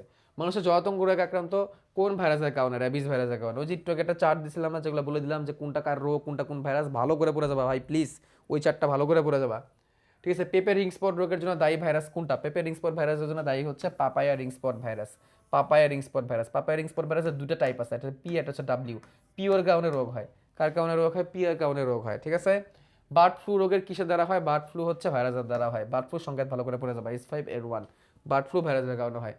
আসলে ডেঙ্গু নিয়ে অনেক কথা আছে। 3 টাইপের ডেঙ্গু আছে, মনে রাখবা 3 টাইপের ডেঙ্গু আছে: সাধারণ ডেঙ্গু, হেমোরেজিক ডেঙ্গু এবং ডেঙ্গু শক সিনড্রোম। সাধারণ ডেঙ্গুটাকে হাড় ভাঙা জ্বর বলা হয়, হাড় ভাঙা জ্বর, কারণ ডেঙ্গু হলে শরীরের জয়েন্টে ব্যথা হয়, এই জন্য এটাকে হাড় ভাঙা রোগ বা হাড় ভাঙা জ্বর বলা হয়। ঠিক আছে, ডেঙ্গু একটা কি টাইপের ভাইরাস? ডেঙ্গু একটা ফ্ল্যাভি ভাইরাস, মনে রাখতে হবে। এটা আরএনএ ভাইরাস এবং ডেঙ্গু ছড়ায় হচ্ছে এডিস অ্যাজিপ্টি এবং এডিস অ্যালবোপিক্টাস নামক দুইটা মশকের মাধ্যমে। খেয়াল করবা, এডিস মশার দুইটা, এডিস অ্যাজিপ্টি, AGEYPTI, এডিস অ্যাজিপ্টি, আর এটা হচ্ছে এডিস অ্যালবোপিক্টাস। এই দুইটা ব্যাকটেরিয়ার কারণে, এই দুইটা মশকের দ্বারা কিন্তু এই ডেঙ্গু ছড়ায়। ঠিক আছে, এডিস অ্যাজিপ্টি আর এডিস অ্যালবোপিক্টাস। একটা কথা মনে রাখবা, এই এডিস অ্যাজিপ্টি এডিস অ্যালবোপিক্টাসের কারণে চিকুনগুনিয়া হয়। এই এডিস অ্যাজিপ্টি এডিস অ্যালবোপিক্টাসের কারণে কিন্তু জিকা ভাইরাস হয়। জিকা ভাইরাস মানে জিকার অ্যাটাক হয়। অর্থাৎ জিকা, চিকুনগুনিয়া আর ডেঙ্গু তিনটাই এডিস অ্যাজিপ্টি আর এডিস অ্যালবোপিক্টাস মশকের মাধ্যমে ছড়ায়। তবে ডেঙ্গু আর চিকুনগুনিয়ার লক্ষণ কাছাকাছি, আর জিকার ক্ষেত্রে যেটা হয় একটু লক্ষণে পার্থক্য আছে। জিকার ক্ষেত্রে আরেকটা ব্যাপার মাথায় রাখবা, জিকা ভাইরাসে আক্রান্ত গর্ভবতী মায়ের বাচ্চার মাথার মস্তিষ্কের আকার ছোট হয়, এটাকে মাইক্রোসেফালি বলে। এটা একটু ভালো করে মনে রাখবা, জিকার ফলে বাচ্চার মাইক্রোসেফালি হয়। আচ্ছা, কি কি টেস্ট করলে আমরা ডেঙ্গু শিওর হইতে পারি? 3টা টেস্টের নাম মনে রাখবা। ডেঙ্গু হইলে ইমিউনোগ্লোবুলিন এম অ্যান্টিবডি পরিমাণটা বেড়ে যায়, প্লাটলেট কাউন্ট 1.5 লাখের নিচে নেমে আসে। এই কথা দুটো ভালো করে মনে রাখবা, ঠিক আছে? ওকে, তো এটাই ডেঙ্গুর জীবাণুর বাহক কে? ডেঙ্গু জীবাণুর বাহক কে? ডেঙ্গু জীবাণুর বাহক হচ্ছে এডিস মশকি। এডিস মশকি বাহক। ডেঙ্গু জ্বরে আক্রান্ত রোগীর রক্তে কোনটির উপস্থিতি পাওয়া যায়? Immunoglobulin M. একটু আগে দেখে আসছি আমরা, কার উপস্থিতি পাওয়া যায়? ইমিউনোগ্লোবুলিন এম এর উপস্থিতি পাওয়া যায়। ডেঙ্গু ভাইরাসের সেরোটাইপ 9 কোনটি? দেখো, এটা একটা খুবই গুরুত্বপূর্ণ প্রশ্ন। ডেঙ্গুর কয়টা সেরোটাইপ আছে দেখো? ডেঙ্গু DNV1, DN2, DENV3 এবং DENV4। এই হচ্ছে ডেঙ্গুর 4টা সেরোটাইপ, ডেঙ্গু ভাইরাসের 4টা টাইপ। তার মধ্যে ডেঙ্গু ভাইরাস ও নামের কোনো কিছু নাই। ওকে, আসো ডেঙ্গুর পরে আমাদের চলে যেতে হবে হচ্ছে হেপাটাইটিস। ডেঙ্গুর পরে চলে যেতে হবে কোথায়? Hepatitis, viral hepatitis. ভাইরাল হেপাটাইটিসের মধ্যে ভাইরাল হেপাটাইটিস, খেয়াল করো, ভাইরাল হেপাটাইটিস, হেপাটাইটিস, হেপাটিক সেলে যে ইনফেকশন করে তার নামই হচ্ছে হেপাটাইটিস। হেপাটিক সেল মানে কি? লিভার। লিভার। তাহলে কোন কোন ভাইরাসের আক্রমণের কারণে লিভারে প্রবলেম হয়? আনসার হচ্ছে ভাইরাল হেপাটাইটিস, ঠিক আছে? তো ভাইরাল হেপাটাইটিস 5 রকমের আছে। Hepatitis A virus, hepatitis B virus, hepatitis C virus, hepatitis D virus, hepatitis E virus. এর মধ্যে হেপাটাইটিস বি আর সি কে তুষের আগুন বলা হয়, মনে রাখবা। হেপাটাইটিস বি আর সি কে তুষের আগুন বলা হয়, কারণ এটা হইলে মানুষের লিভার তো ড্যামেজ হয়, মানুষ টেরও পায় না, যখন টের পায় তখন অনেক সময় হয়ে যায়।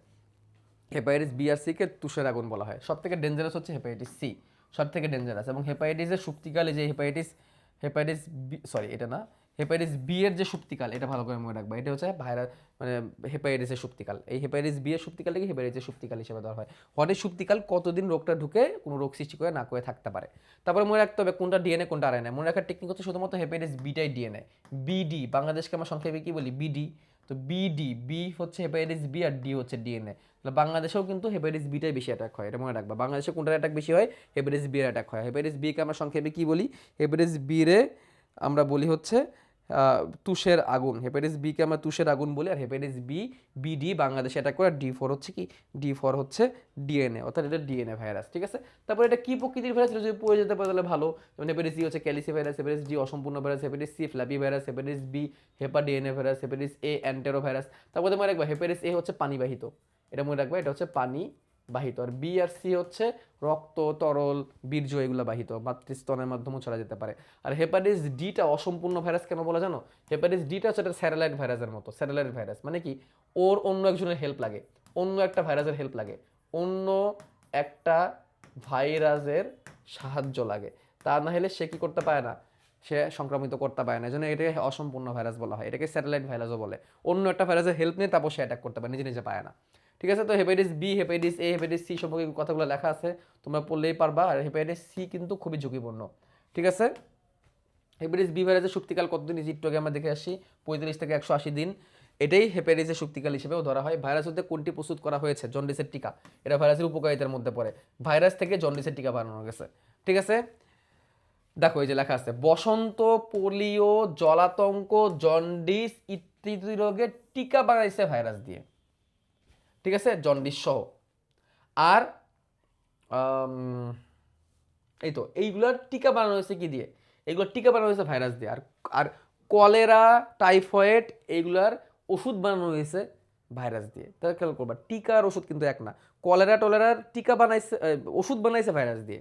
আর টিকা বানাইছে ভাইরাস দিয়ে কার কার? বসন্ত, পোলিও, জলাতঙ্ক, জন্ডিস। বসন্ত, পোলিও, জলাতঙ্ক, জন্ডিস এদের বানাইছে টিকা, কলেরা বানাইছে ওষুধ। খেয়াল করবা কিন্তু জেনেটিক ইঞ্জিনিয়ারিং ব্যবহার করা হচ্ছে ভাইরাস ব্যাকটেরিয়াকে ধ্বংস করে। আচ্ছা দেখো, লাল টিউলিপ ফুলের উপর ভাইরাসের আক্রমণের ফলে লম্বা লম্বা সাদা দাগ পড়ে। এর ফলে টিউলিপের সৌন্দর্য বৃদ্ধি পায় এবং ফুলের মূল্যও বেড়ে যায়। এটাকে ব্রোকেন টিউলিপ বলা হয়। এটাকে কি বলা হয়? Broken tulip. ব্রোকেন টিউলিপের দাম বেশি।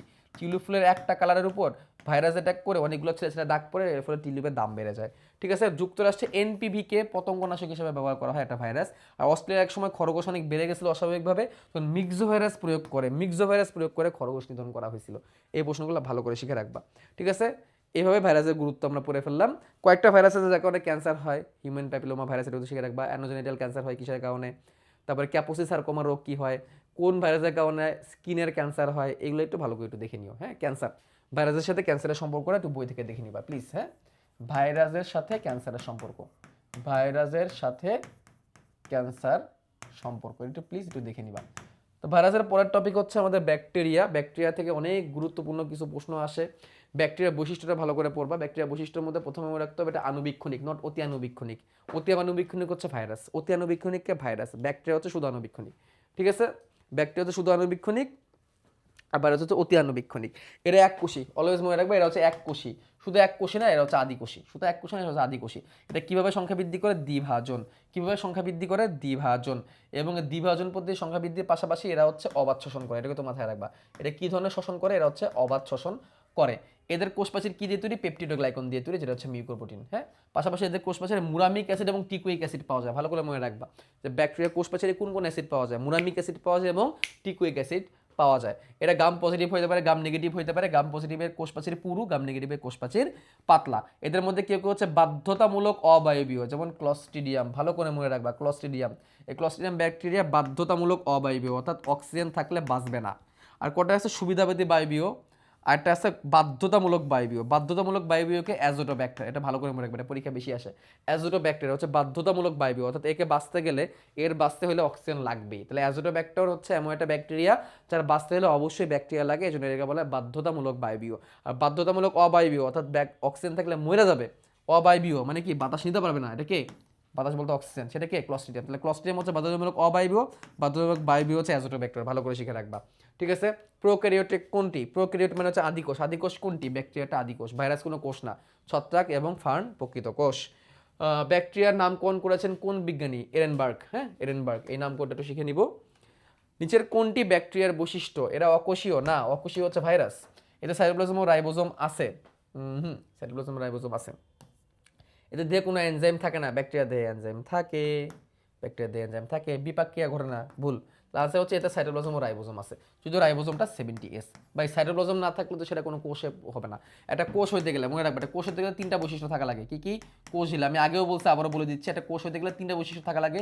কোষ ঝিল্লি থাকা লাগে, সাইটোপ্লাজম, এবং থাকা লাগে নিউক্লিয় বস্তু হিসেবে অ্যাটলিস্ট ডিএনএ আরএনএ। নিউক্লিয়াস বস্তু হিসেবে অ্যাটলিস্ট ডিএনএ আরএনএ থাকা লাগে। পুরোপুরি নিউক্লিয়াস নাও থাকতে পারে, অ্যাটলিস্ট ডিএনএ আরএনএ থাকতে হবে। এই কটা জিনিস থাকতে হয়। ঠিক আছে, যেহেতু সে কোষ, তার মধ্যে সাইটোপ্লাজম থাকবে। এই তিনটার মধ্যে কোনো একটা যদি না থাকে তাহলে কিন্তু সে কোষ না, তিনটাই থাকতে হবে। ঠিক আছে, আচ্ছা, এই হচ্ছে একটা ব্যাকটেরিয়ার গঠন, একটা আদর্শ ব্যাকটেরিয়ার গঠন। একটি আদর্শ ব্যাকটেরিয়া একদম বাইরের যে স্তরটা, এই বাইরের স্তরটাকে বলা হয় ক্যাপসিউল। বাইরের স্তরটাকে বলে ক্যাপসুল, এটাকে স্লাইম স্তরও বলা হয়। বাইরের স্তরটাকে ক্যাপসুল, এটাকে স্লাইম স্তরও বলা হয়, এটা কিন্তু জানতে হবে। ক্যাপসুলের পরে ভিতর দিকে থাকে হচ্ছে কোষ প্রাচীর। কোষ প্রাচীর কি দিয়ে তৈরি? পেপটিডোগ্লাইকন দিয়ে তৈরি। তার ভিতর দিকে থাকে কি? কোষ ঝিল্লি, নর্মাল কোষ ঝিল্লি। তবে এই কোষ ঝিল্লিটার কথা মনে রাখতে হবে, এই কোষ ঝিল্লিতে কোলেস্টেরল নাই। এই কোষ ঝিল্লিতে কোলেস্টেরল নাই, এটা একটু ভালো করে মনে রাখবা। কোষ ঝিল্লির চারটা উপাদান কি কি? Phospholipid bilayer, membrane protein, cholesterol এবং গ্লাইকোক্যালিক্স। এর মধ্যে কোলেস্টেরলটা ব্যাকটেরিয়ার কোষ ঝিল্লিতে থাকে না। রাইবোজোমটা কেমন থাকে? 70S থাকে। মেসোজোম কি? ব্যাকটেরিয়ার কোষ ঝিল্লি মাঝে মাঝে ভিতর থেকে ভাঁজ হয়ে যায়, কোষ বিভাজনে হেল্প করে, শক্তি সংরক্ষণ করতে হেল্প করে। এই কোষ ঝিল্লি ভাঁজ হয়ে অংশটাকে বলা হয় মেসোজোম। এর ক্রোমোজোম থাকে, কিন্তু এটা আসলে কার্যত কোনো ক্রোমোজোম না। কারণ আমরা জানি ব্যাকটেরিয়া কি থাকে না? ব্যাকটেরিয়া হিস্টোন প্রোটিন থাকে না। ব্যাকটেরিয়া কি থাকে না? হিস্টোন প্রোটিন নেই। যেহেতু হিস্টোন প্রোটিন নেই, তার মানে এর এর ক্রোমোজোমটাকে পরিপূর্ণ ক্রোমোজোম বলা উচিত না আসলে। তারপরে ভলিউটিন থাকে, কিছু স্টার্চ বা চর্বি থাকে। এর থেকে প্লাজমিড, বৃত্তাকার ডিএনএ তো থাকবেই। এটা আমরা এই প্লাজমিড সম্পর্কে ডিটেলস আলোচনা আমরা জীব প্রযুক্তির মধ্যে আলো ভালো করে জানছি। ঠিক আছে, প্লাজমিড। এর থাকে পিলি। পিলি কি? পিলি হচ্ছে সংক্রমণ করে। পিলি কি দিয়ে তৈরি? পিলিন নামক প্রোটিন দিয়ে তৈরি। পিলি কি? পিলিন নামক প্রোটিন দিয়ে তৈরি। এটা কি করে? সংক্রমণ করে। যেমন গনোরিয়া রোগের সংক্রমণ পিলির মাধ্যমে হয়। এবং আমরা দেখব ব্যাকটেরিয়া জননের মধ্যে একটা আছে কনজুগেশন পদ্ধতি, যেখানে একটা ব্যাকটেরিয়ার সাথে কনজুগেশন নালীপথ তৈরি করে। এই কনজুগেশন নালীপথ পিলির মাধ্যমে হয়। এই কনজুগেশন নালীপথ পিলির মাধ্যমে হয়, অর্থাৎ ব্যাকটেরিয়া তার যৌন জনন পিলির মাধ্যমে করে। আর থাকে কি? ফ্লাজেলা। ফ্লাজেলা হচ্ছে ব্যাকটেরিয়া চলন অঙ্গ। ব্যাকটেরিয়া কি অঙ্গ? চলন অঙ্গ। ব্যাকটেরিয়া চলন অঙ্গ কি? ফ্লাজেলা। এটা কি প্রোটিন দিয়ে তৈরি? ফ্লাজেলিন প্রোটিন দিয়ে তৈরি। এটা কি ধরনের প্রোটিন দিয়ে তৈরি? এটা ফ্লাজেলিন প্রোটিন দিয়ে তৈরি। ফ্লাজেলার কয়টা অংশ? তিনটা। কি কি? হুক, সূত্রক আর বেজাল বডি। হুক, সূত্রক এবং বেজাল বডি। তাহলে একটা ফ্লাজেলার তিনটা অংশ, হুক, সূত্রক এবং বেজাল বডি। ফ্লাজেলা কি দিয়ে তৈরি? ফ্লাজেলিন দিয়ে তৈরি। ফ্লাজেলিন নামক প্রোটিন দিয়ে তৈরি। ব্যাকটেরিয়ার কোষ প্রাচীরের গঠন উপাদান কোনটি? পেপটিডোগ্লাইকন। এটা একটা কি? এটা একটা একটা মিউকোপ্রোটিন। আচ্ছা, এখন দেখো যে ব্যাকটেরিয়ার কোনো ফ্লাজেলা নাই সে হচ্ছে অ্যাট্রিকাস, যার কোনো কি নাই, ফ্লাজেলা নাই। যার একটা ফ্লাজেলা থাকে সে হচ্ছে মোনোট্রিকাস, যার উভয় দিকে ফ্লাজেলা থাকে সে হচ্ছে অ্যামফিটিকাস। একদিকে একগুচ্ছ ফ্লাজেলা লোফোটিকাস, আর চারিদিকে ফ্লাজেলা সে হচ্ছে পেইটিকাস। এটা একটু ভালো করে পড়বা, ফ্লাজেলাগত অবস্থান। এর মধ্যে অ্যাট্রিকাস কোনটা, কর্নিব্যাকটেরিয়াম ডিপথিরি, যার কোনো ডিপথেরিয়া হয়। মোনোটিকাস কোনটা, ভিব্রিও কোলেরি। আর পেইটিকাস কোনটা, স্যালমোনেলা টাইফি। এগুলো থেকে পরীক্ষা বেশি আসে, বাকিগুলো বেশি একটা আসে না। আর একটা কথা মনে রাখবা, ভিব্রিও কোলেরি যেটা কলেরা ব্যাকটেরিয়া, এগুলো সব ইটালিক হবে বাই দ্য ওয়ে। ভিব্রিও কোলেরি যেটা কলেরা ব্যাকটেরিয়া, সে কিন্তু একটা ফ্লাজেলা থাকে, এরকম একটা ফ্লাজেলা থাকে। আর এই ব্যাকটেরিয়ার আকৃতিটা কিন্তু একটু কমার মতো, এই ব্যাকটেরিয়ার আকৃতিটা কিন্তু কি কমার মতো। তাহলে এটা একটা কম আকৃতির ব্যাকটেরিয়া এবং একটা মাত্র ফ্লাজেলা থাকে, সেটাকে ভিব্রিও কোলেরি। ঠিক আছে, যে ব্যাকটেরিয়ার কোষে এক প্রান্তে মাত্র একটি ফ্লাজেলা থাকে তাকে কি বলা হয়, মোনোট্রিকাস। যার এক প্রান্তে মাত্র একটি ফ্লাজেলা তাকে বলা হয় মোনোট্রিকাস। ফ্লাজেলা ছাড়া ব্যাকটেরিয়াকে কি বলা হয়, অ্যাট্রাইকাস। অ্যাট্রাইকাস মনে রাখবা, ট্রাইকোম, ট্রাইকোম শব্দের অর্থই হচ্ছে রোম। ট্রাইকোম শব্দের অর্থ হচ্ছে রোম বা চুল। তাহলে অ্যাট্রাইকোম বা অ্যাট্রাইকাস মানে যা কি রোম বা চুল নাই।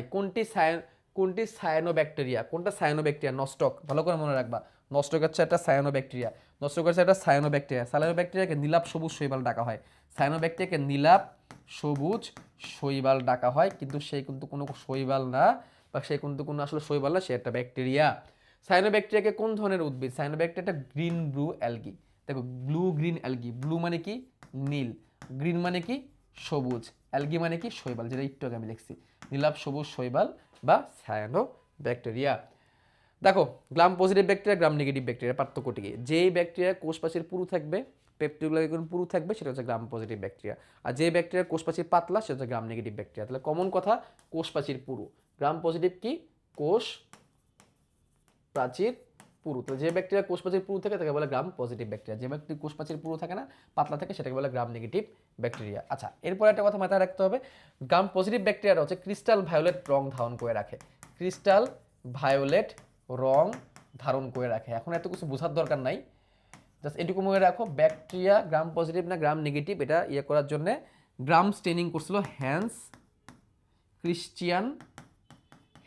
ক্রিশ্চিয়ান গ্রাম নামের একজন বিজ্ঞানী। তিনি ব্যাকটেরিয়ার গ্রাম স্টেনিং করছিল কালার দিয়ে। তিনি কি করছিলেন, প্রথমে ক্রিস্টাল ভায়োলেট রং দিয়েছিলেন, তারপর সেটাকে ক্রিস্টাল ভায়োলেট রংটাকে অ্যালকোহল দিয়ে ধুইছেন, ধুয়ে পরে আবার আয়োডিন দিয়ে কালার করছেন লাল। তো দেখা গেছে যারা ভায়োলেট রয়ে গেছে তারা হচ্ছে গ্রাম পজিটিভ, আর যারা ভায়োলেট মুছে লাল হয়ে গেছে তারা হচ্ছে গ্রাম নেগেটিভ। যারা ভায়োলেট রংটাকে ধারণ করে রাখে তাদের কোষপ্রাচীরটা পুরো থাকে বলে তারা ভায়োলেট রংটাকে ধারণ করে রাখতে পারে। তাহলে ক্রিস্টাল ভায়োলেট রং ধারণ করে রাখা গ্রাম পজিটিভটা। এর কেন, কারণ কোষপ্রাচীর পুরো থাকে। এখন কারা কারা গ্রাম পজিটিভ, মনে রাখার টেকনিক হচ্ছে ক্লাসটায় বেশ ল্যাক আছে, ক্লাসটায় বেশ ল্যাক আছে। ক্লাস থেকে মনে রাখবা ক্লস্ট্রিডিয়াম, দন্তা শয়টো দিয়ে মনে রাখবা স্ট্রেপ্টোকক্কাস আর স্ট্যাফাইলোকাস। বেশ থেকে মনে রাখবা ব্যাসিলাস, আর ল্যাক থেকে মনে রাখবা ল্যাকটিক অ্যাসিড ব্যাকটেরিয়া, আর আসে থেকে মনে রাখবা অ্যাক্টিনোব্যাকটেরিয়া। এইগুলো হচ্ছে কি গ্রাম পজিটিভ ব্যাকটেরিয়া, আর বাকিগুলো গ্রাম নেগেটিভ, এমনি মনে থাকে। গ্রাম পজিটিভগুলো মনে রাখো, ক্লাসটায় বেশ ল্যাক আছে, ক্লস্ট্রিডিয়াম, ক্লাস স্টাই দন্তা শয়টো থেকে স্ট্যাফাইলোকাস আর স্ট্রেপ্টোকক্কাস, বেশ থেকে ব্যাসিলাস, ল্যাক থেকে ল্যাকটিক অ্যাসিড ব্যাকটেরিয়া, আসে থেকে হচ্ছে অ্যাক্টিনোব্যাকটেরিয়া। এগুলো হচ্ছে গ্রাম পজিটিভ ব্যাকটেরিয়া, বাকিগুলো হচ্ছে গ্রাম নেগেটিভ ব্যাকটেরিয়া। এটা কিন্তু খুবই গুরুত্বপূর্ণ একটা এমসিকিউ, গ্রাম পজিটিভ কোনটা, গ্রাম নেগেটিভ কোনটা। এবার আসো ব্যাকটেরিয়ার গুরুত্ব, খুবই গুরুত্বপূর্ণ। এখান থেকে যা আছে সব ভালো করে পড়ে ফেলবা। যেমন ধরো, সাবটিলিন তৈরি করা হয় কার থেকে, ব্যাসিলাস সাবটিলিস থেকে। পলিমিক্সিন তৈরি করা হয় থেকে জানতে হবে, হ্যাঁ, এগুলো হচ্ছে অ্যান্টিবায়োটিকের নাম, জানতে হবে কিন্তু এগুলো। প্রতিষেধক টিকা, এ দেখো ব্যাকটেরিয়া হতে কলেরা, টাইফয়েড, যক্ষা, এগুলো প্রতিষেধক টিকা বানানো হয়ে গেছে। ঠিক আছে, যেমন ডিপিটি নামের একটা টিকা আছে, ডিপিটি এর ফুল মিনিং জানবা, ডিপথেরিয়া, পার্টুরেসিস আর টিটানাস, টিকার নাম। তার মানে এটা ডিপথেরিয়া রোগের জন্য কাজ করবে, পার্টুরেসিস রোগের জন্য কাজ করবে, এবং টিটানাস রোগের জন্য কাজ করবে। টিটানাস মানে ধনুষ্টঙ্কার, পার্টুরেসিস মানে হচ্ছে হুপিং কাশি, আর ডিপথেরিয়া তো ডিপথেরিয়া। এই তিনটা ভালো করে পড়বে কিন্তু এই পার্টগুলো। মাটির উর্বরতা বৃদ্ধি, মাটির উর্বরতা বৃদ্ধিতে ব্যাকটেরিয়া ব্যবহার করা হয়। নাইট্রোজেন সংবর্ধন, খুবই গুরুত্বপূর্ণ কথা। দেখো, অ্যাজোটোব্যাক্টর, সিউডোমোনাস, ক্লস্ট্রিডিয়াম এবং রাইজোবিয়াম, এগুলো হচ্ছে মাটিতে নাইট্রোজেনকে সরাসরি, মানে উদ্ভিদের একটা ব্যাপার কি, উদ্ভিদের জন্য নাইট্রোজেন খুবই গুরুত্বপূর্ণ, এবং নাইট্রোজেন বায়ুমণ্ডলের সব থেকে বেশি থাকে। তারপরে আমরা উদ্ভিদ নাইট্রোজেন গ্রহণ করতে পারে না সরাসরি। কি করতে হয়, বায়ুমণ্ডলের নাইট্রোজেন সরাসরি উদ্ভিদ গ্রহণ করে না। মাটিতে এই ব্যাকটেরিয়াগুলো নাইট্রোজেনকে উদ্ভিদের কাছে পৌঁছায় দেয়, এই জন্য এগুলোকে বলা হয় নাইট্রোজেন সংবন্ধনকারী ব্যাকটেরিয়া। তাহলে নাইট্রোজেন সংবন্ধনকারী ব্যাকটেরিয়া কোনগুলো, অ্যাজোটোব্যাক্টর, সিউডোমোনাস, ক্লস্ট্রিডিয়াম এবং রাইজোবিয়াম। ভালো করে মনে রাখবা কিন্তু। এর মধ্যে শিম উদ্ভিদের মূলে নোডিউল তৈরি করে কারা, এই রাইজোবিয়ামরা। শিম উদ্ভিদের গোড়ায় নোডিউলের মতো তৈরি করে শিম গাছকে নাইট্রোজেন পৌঁছায় দেয়। তাহলে এটাও কিন্তু পরীক্ষা আসে, শিম উদ্ভিদের গোড়ায় নোডিউল তৈরি করে কে, শিম জাতীয় উদ্ভিদের গোড়ায় নোডিউল তৈরি করা হচ্ছে রাইজোবিয়াম। পাশাপাশি অ্যাজোটোব্যাক্টর, সিউডোমোনাস আর ক্লস্ট্রিডিয়াম এটা হচ্ছে নাইট্রোজেন সংবন্ধন করে। আরেকটা হচ্ছে নাইট্রিফিকেশন। নাইট্রিফিকেশন কি? অ্যামোনিয়া থেকে নাইট্রাইট এবং নাইট্রেটে পরিণত করে নাইট্রাইট এবং নাইট্রেটে পরিণত করে নাইট্রোজেনকে ট্রান্সফার করা। অর্থাৎ প্রথমে অ্যামোনিয়া থেকে নাইট্রাইট বানানো হয় NO2- আর তারপর নাইট্রাইট থেকে নাইট্রেটে পরিণত করে NO3- এবং এই NO3- উদ্ভিদ খনিজ লবণ হিসেবে গ্রহণ করে। তাহলে কিছু কিছু ব্যাকটেরিয়া না অ্যামোনিয়াকে এই নাইট্রাইট বানায় যাতে উদ্ভিদ এটা গ্রহণ করতে পারে, কারণ উদ্ভিদ খনিজ লবণ গ্রহণ করতে পারে। তো এইটা করার জন্য যে ব্যাকটেরিয়াগুলো কাজ করে এগুলোকে বলা হয় নাইট্রিফাইং ব্যাকটেরিয়া। যেমন নাইট্রোসোমোনাস আর নাইট্রোকক্কাস, এরা কি করে?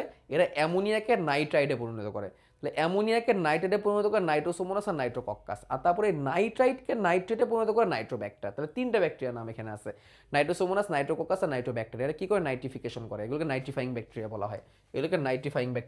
নাইট্রিফাইং ব্যাকটেরিয়া মানে কি? যারা নাইট্রিফিকেশন করে। নাইট্রিফিকেশন মানে কি? অ্যামোনিয়াকে নাইট্রেটে পরিণত করে উদ্ভিদকে পৌঁছায় দেওয়া। তাহলে প্রথম স্টেপে অ্যামোনিয়াকে নাইট্রাইট বানায়, এটাকে করে নাইট্রোসোমোনাস আর নাইট্রোকক্কাস, আর পরে নাইট্রাইটকে নাইট্রেটে পরিণত করে নাইট্রোব্যাক্টার। ভালো করে জানবে এই নামগুলো। পতঙ্গনাশক হিসেবে ব্যাসিলাস থুরিনগেনেসিস বিভিন্ন প্রকার পতঙ্গ নিয়ন্ত্রণে ব্যবহার করে, এটা আমরা জীব প্রযুক্তি চ্যাপ্টারের ডিটেলস জানবো। চা, কফি, তামাক প্রক্রিয়াজাত করতে ব্যাসিলাস মেগাথেরিয়াম ব্যবহার করা হয়। এটা খুবই গুরুত্বপূর্ণ, একটা এমসিকিউ তোমাদের পরীক্ষা আসতে পারে। চা, কফি খুব বড় শিল্প। এই বড় শিল্পে যেই ব্যাকটেরিয়া ব্যবহার করে তার নাম হচ্ছে বড় শিল্প, মেগা বড়। ঠিক আছে। দুগ্ধজাত শিল্পে ল্যাক্টোব্যাসিলাস, স্টেপ্টোকক্কাস এগুলো ব্যবহার করা হয়। দেখো ল্যাক্টো দেখলে বুঝবা দুধ। পাট শিল্পে পাটের আঁশ পচাইতে পাট প্রক্রিয়াজাত করতে কোন ব্যাকটেরিয়া ব্যবহার করে? Clostridium bacteria. এটা এগ্রিবাসিটির জন্য খুবই গুরুত্বপূর্ণ একটা এমসিকিউ। দেখা যেতে পারে এবার চলে আসছে যে পাটের আঁশ পচাইতে বা পাটের আঁশকে পৃথক করতে, সহজ কথা, আঁশ তো আর পচাবা না, পাটের আঁশকে পৃথক করতে কোন ব্যাকটেরিয়া ব্যবহার করে? ক্লস্ট্রিডিয়াম ব্যাকটেরিয়া ব্যবহার করা হয়। চামড়া শিল্পে, এটাও খুবই গুরুত্বপূর্ণ, চামড়া শিল্পে কোন ব্যাকটেরিয়া ব্যবহার করে? ব্যাসিলাস ব্যাকটেরিয়া ব্যবহার করে। এই স্লাইড খুবই গুরুত্বপূর্ণ, দেখবে এখান থেকে একটা প্রশ্ন হয়তো চলে আসছে তোমাদের পরীক্ষায়। রাসায়নিক পদার্থ তৈরি, সেম, এগুলো অনেক গুরুত্বপূর্ণ। ভিনেগার তৈরি করতে অ্যাসিটোব্যাক্টার জাইলিনাম ব্যবহার করা হয়। অ্যাসিটিক অ্যাসিড হচ্ছে, ভিনেগার হচ্ছে অ্যাসিটিক অ্যাসিড, নামের মধ্যেই আছে। ল্যাকটিক অ্যাসিড তৈরি করতে গেলে ল্যাকটিক অ্যাসিডি ব্যাকটেরিয়া ব্যবহার করা হয়, নামের মধ্যে ল্যাকটিক অ্যাসিডই আছে। অ্যাসিটোন তৈরি করতে যে দেখো অ্যাসিটোবিউটালিয়াম, নামের মধ্যে দেখো অ্যাসিটোবিউটাসিলিয়াম লেখা আছে। হ্যাঁ, অ্যাসিটোবিউটিলিসিয়াম লেখা আছে, এই অ্যাসিটো লেখা আছে নামের মধ্যে, এগুলো ভালো করে জানবা। সেলুলোজ হজম করতে অনেক পশু পাখির অন্ত্রে সেলুলাস এনজাইম থাকে, এটা ইকোলাই তৈরি করে দেয়। ইকোলাই আরও কিছু জিনিস তৈরি করে। ইকোলাই হচ্ছে ভিটামিন বি তৈরি করে, ইকোলাই ভিটামিন B12 তৈরি করে, বিকে তৈরি করে, ফলিক অ্যাসিড তৈরি করে, বায়োটিন তৈরি করে। ভিটামিন ই তৈরি করে না, এটা কিন্তু পরীক্ষা আসে। নিচে কোনটি ইকোলাই তৈরি করে না, এটা কিন্তু পরীক্ষা আসতে পারে। কোনটি তৈরি করে এটাও আসতে পারে, কোনটি তৈরি করে না এটা কিন্তু আসতে পারে। দেখো, জিন প্রকৌশলে ইকোলাই এবং অ্যাক্রোব্যাকটেরিয়াম ব্যবহার করা হয়, এগুলো আমরা জীব প্রযুক্তি অধ্যায়ে একদম অনেক ভালো করে এগুলো জানছি।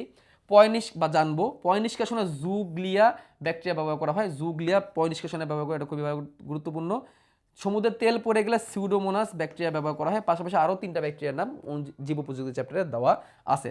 বায়োগ্যাস উৎপাদন করার জন্য ব্যাসিলাস, ইকোলাই, ক্লস্ট্রিডিয়াম, মিথানোকক্কাস ব্যবহার করা হয়। নামের মধ্যে মিথেন আছে, মিথেন একটা বায়োগ্যাস। এই চার্ট ভালো করে পড়ে ফেলবা। তার মানে এই যে দুই তিনটা পেজ, এইগুলো থেকে দেখবে একটা প্রশ্ন চলে আসছে। এই যে এই 2-3টা পেজ, এই ব্যাকটেরিয়া ব্যবহার, এগুলো থেকে দেখবা প্রশ্ন চলে আসছে। এই যে ওষুধ, কৃষি, প্রক্রিয়াজাত, মানব জীবন ইত্যাদি।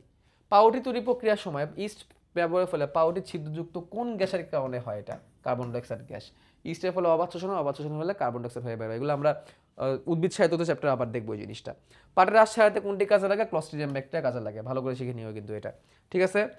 দধি তৈরিতে কোন অণুজীব ব্যবহার করে? দধি 2 সংক্রান্ত, মানে ল্যাক্টো আছে এরকম কিছুটা ব্যয় করতে হবে, যে ল্যাকটিস, এটাই হবে আনসার, ঠিক আছে। নাইট্রিফিকেশনে অ্যামোনিয়াকে নাইট্রেটে পরিণত করে কোনটা ব্যাকটেরিয়া? এখানে সরাসরি আসছে ব্যাকটেরিয়া, এখানে চাইনা ব্যাকটেরিয়ার নাম। জীবাণু বায়ু থেকে সরাসরি নাইট্রোজেন শোষণ করে মাটিতে নাইট্রেট যৌগ গঠন করে। পেঁচাইছে কিন্তু প্রশ্ন। নাইট্রেট দেখে তুমি ভাবতে পারো ও আচ্ছা এটা মনে হয় নাইট্রিফাইং ব্যাকটেরিয়া চাইছে, বা না, এটা চায় নাই। একটা কথা লেখা আছে সরাসরি নাইট্রোজেন, সরাসরি শব্দটা যদি দেখো নাইট্রোজেনের সাথে, তাহলে ভাই আর কিছু দেখার দরকার নাই। তুমি কি খুঁজবা? অ্যাজিটোব্যাক্টর, রাইজোবিয়াম, এগুলা খুঁজবা। আর এই সরাসরি কথাটা দেখলে তুমি বুঝবা নাইট্রোজেন সংবন্ধন। ঠিক আছে। এখানে কিন্তু এই নাইট্রেট খুঁজতে যাবা না, নাইট্রোজেন সংবন্ধন। ওই যে কয়েকটা ব্যাকটেরিয়া ছিল নাইট্রোজেন সংবন্ধন করে, কারা? এই যে এরা অ্যাজিটোব্যাক্টর, সিডোমোনাস, ক্লস্ট্রিডিয়াম আর রাইজোবিয়াম। অ্যাজিটোব্যাক্টর, সিডোমোনাস, ক্লস্ট্রিডিয়াম এবং রাইজোবিয়াম, এগুলো খুঁজবা, ঠিক আছে। যদি প্রশ্ন আসে এই যে দেখো, এই প্রশ্নটা খেয়াল করো, মাটিতে ফ্রি লিভিং মুক্তভাবে বসবাসকারী নাইট্রোজেন সংবন্ধনকারী ব্যাকটেরিয়া কারা? আনসারটা হচ্ছে কি দেখো, অ্যাজিটোব্যাক্টর, এটাই হবে আনসার।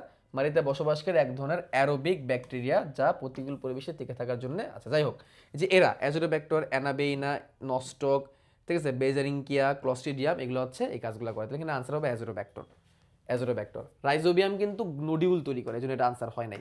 রাইজোবিয়াম নোডিউল তৈরি করে বলে এখানে আনসারটা হয় নাই। আনসারটা হবে অ্যাজোটোব্যাক্টর। যে অ্যাজোটোব্যাক্টর, সিডোমোনাস পড়ছিলাম আমরা, এটা নাইট্রোজেন সংবন্ধন করে, নাইট্রোজেন সংবন্ধনকারী ব্যাকটেরিয়া। যদি নোডিউলের কথা বলে, যদি নোডিউলের কথা বলে তাহলে আমরা রাইজোবিয়াম দিব।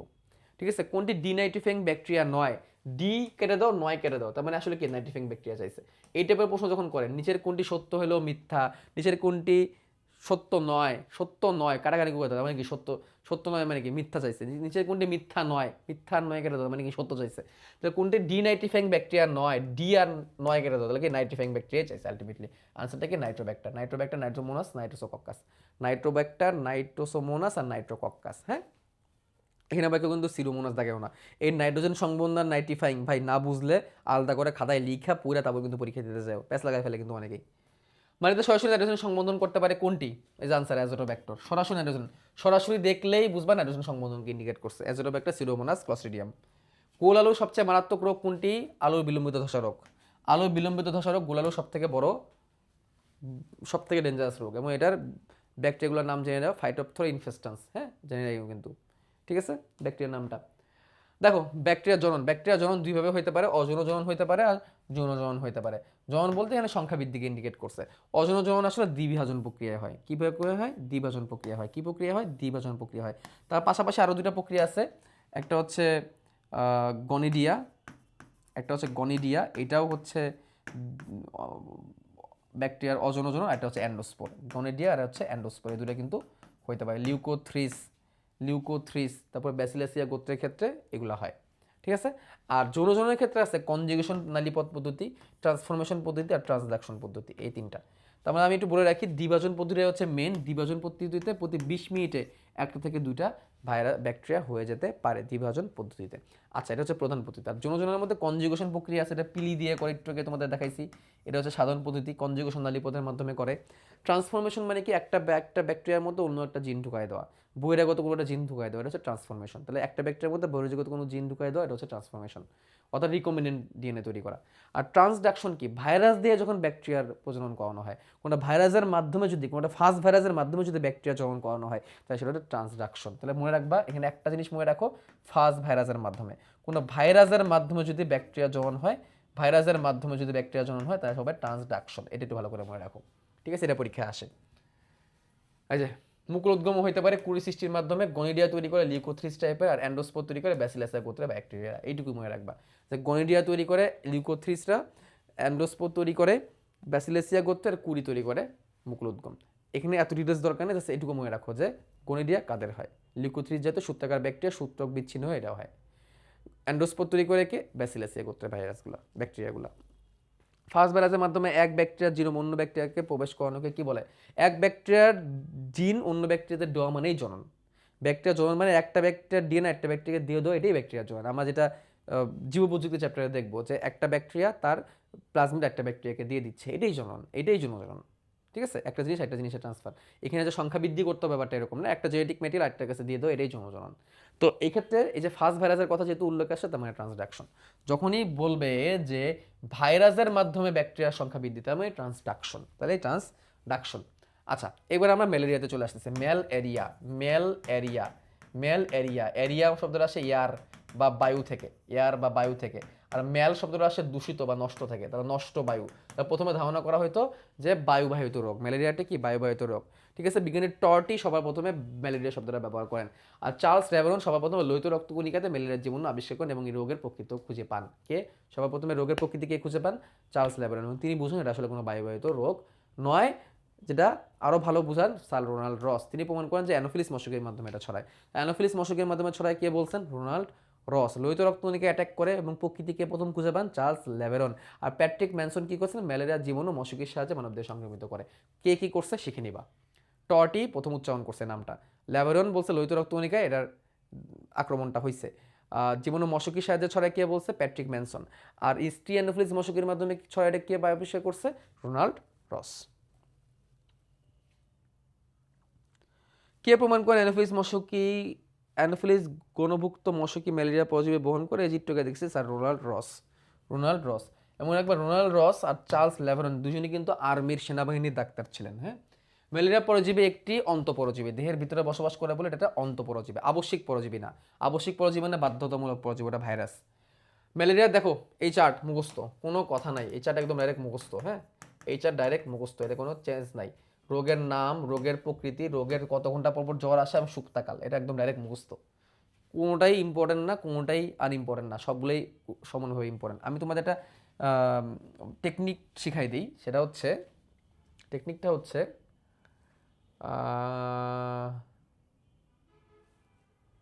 Family ম্যালেরি কোয়াডান vivax benign. আচ্ছা, এটা টেকনিকটা হচ্ছে অমি ভাবি, ভাবির নাম অমি, ফ্যামিলি মেকার। অমি ভাবি ফ্যামিলি মেকার। দেখো অমি প্লাজমোডিয়াম ওভালি, প্লাজমোডিয়াম ওভেলি, ওভালির অ, আর মৃদু রাশিয়ান, মৃদু ম্যালেরিয়া। ওভালি হচ্ছে মৃদু ম্যালেরিয়া, প্লাজমোডিয়াম হচ্ছে গণের নাম, ঠিক আছে। তারপরে বি, প্লাজমোডিয়াম ভা থেকে ভাইবেক্স, প্লাজমোডিয়াম ভাইবেক্স, আর বি থেকে হচ্ছে বিনাইন ম্যালেরিয়া, বি থেকে হচ্ছে benign malaria. Family maker, family, family থেকে মনে রাখবা ফেলসিপেরাম, প্লাজমোডিয়াম ফেলসিপেরাম, প্লাজমোডিয়াম ফেলসিপেরাম। আর ফ্যামিলি মি থেকে মিলি, মিলি থেকে হচ্ছে ম্যালিগনেন্ট, মিলি থেকে কি ম্যালিগনেন্ট, মিলি থেকে মনে রাখবা ম্যালিগনেন্ট। মেকার, মে থেকে মনে রাখবা ম্যালেরি, মে থেকে মনে রাখবা প্লাজমোডিয়াম ম্যালেরি। আর কার থেকে মনে রাখবা কোয়াটান ম্যালেরিয়া, কার থেকে মনে রাখবা কোয়াটান ম্যালেরিয়া, কার থেকে মনে রাখবা কোয়াটান ম্যালেরিয়া। তো অমি ভাবি ফ্যামিলি মেকার, তাহলে কি প্লাজমোডিয়াম ওভালি হচ্ছে benign interstitial malaria, plasmodium vivax হচ্ছে, সরি, প্লাজমোডিয়াম ওভালি হচ্ছে মৃদু ম্যালেরিয়া, প্লাজমোডিয়াম ভাইভেক্স হচ্ছে বিনাইন ইন্টারস্টিশিয়াল ম্যালেরিয়া, প্লাজমোডিয়াম ফেলসিপেরাম হচ্ছে ম্যালেরিয়ান ইন্টারস্টিশিয়াল ম্যালেরিয়া, আর প্লাজমোডিয়াম ম্যালেরি হচ্ছে কোয়াটান ম্যালেরিয়া। কত ঘন্টা পর পর জ্বর আসে? দেখো প্লাজমোডিয়াম ফেলসিপেরাম সব থেকে ডেঞ্জারাস, প্লাজমোডিয়াম ফেলসিপেরাম কিন্তু সব থেকে ডেঞ্জারাস, এবং তার জ্বরটাও সব থেকে দ্রুত আসে। দেখছো, সব থেকে দ্রুত 36 ঘন্টার মধ্যে জ্বর আসে, 36 ঘন্টার মধ্যে জ্বর আসে, ঠিক আছে। আর তার দেখো শুক্তিকালও সব থেকে কম, মাত্র 8 দিনের মধ্যে তার রোগ প্রকাশ পায়। সব থেকে ডেঞ্জারাস হচ্ছে প্লাজমোডিয়াম ফেলসিপেরাম। তার কার শুক্তিকাল কত, ক্লার সিরের জ্বর কত ঘন্টা পর পর আসে, এটা ভালো করে শিখে নিবা। যেমন এটা তো খুবই সহজ, বিনাইন আর মৃদু, ওভালিয়ার ভাইভেক্স, এটা তো 48 ঘন্টা পর পর জ্বর আসে। আর প্লাজমোডিয়াম ম্যালেরি, এটা হচ্ছে 72 ঘন্টা পর পর জ্বর আসে। ম্যালেরি মনে রাখবা কোয়াটার, কোয়াটার মানে কি, কোয়াটার মানে হচ্ছে 4/3 কোয়াটার, 4/3, তাহলে 3 3 3 24 72, এভাবে মনে রাখবা 72 ঘন্টা পর পর। সব থেকে ডেঞ্জারাস হচ্ছে প্লাজমোডিয়াম ফেলসিপেরাম, এই জন্য তার খুব দ্রুত জ্বর চলে আসে, ঠিক আছে। মাস্ট, কোনটি ম্যালেরিয়ার জীবাণু নয়? প্লাজমোডিয়াম ফ্যাসিটাস, এরকম কোনো জীবাণু আমরা পাই না, 4টা জীবাণু পেয়েছি প্লাজমোডিয়ামের, plasmodium vivax, plasmodium plasmodium falciparum, plasmodium ovale, plasmodium malariae, এই 4টা আমরা পড়ছি। ম্যালিগন্যান্ট আসিয়া ম্যালেরিয়া কোন প্রজাতি দ্বারা হয়? ম্যালিগন্যান্ট ম্যালেরিয়া ফ্যামিলি, ফ্যামিলি তার মানে ফেলসিপেরাম, তার মানে কি ফেলসিপেরাম, আনসার কি হবে প্লাজমোডিয়াম ফেলসিপেরাম।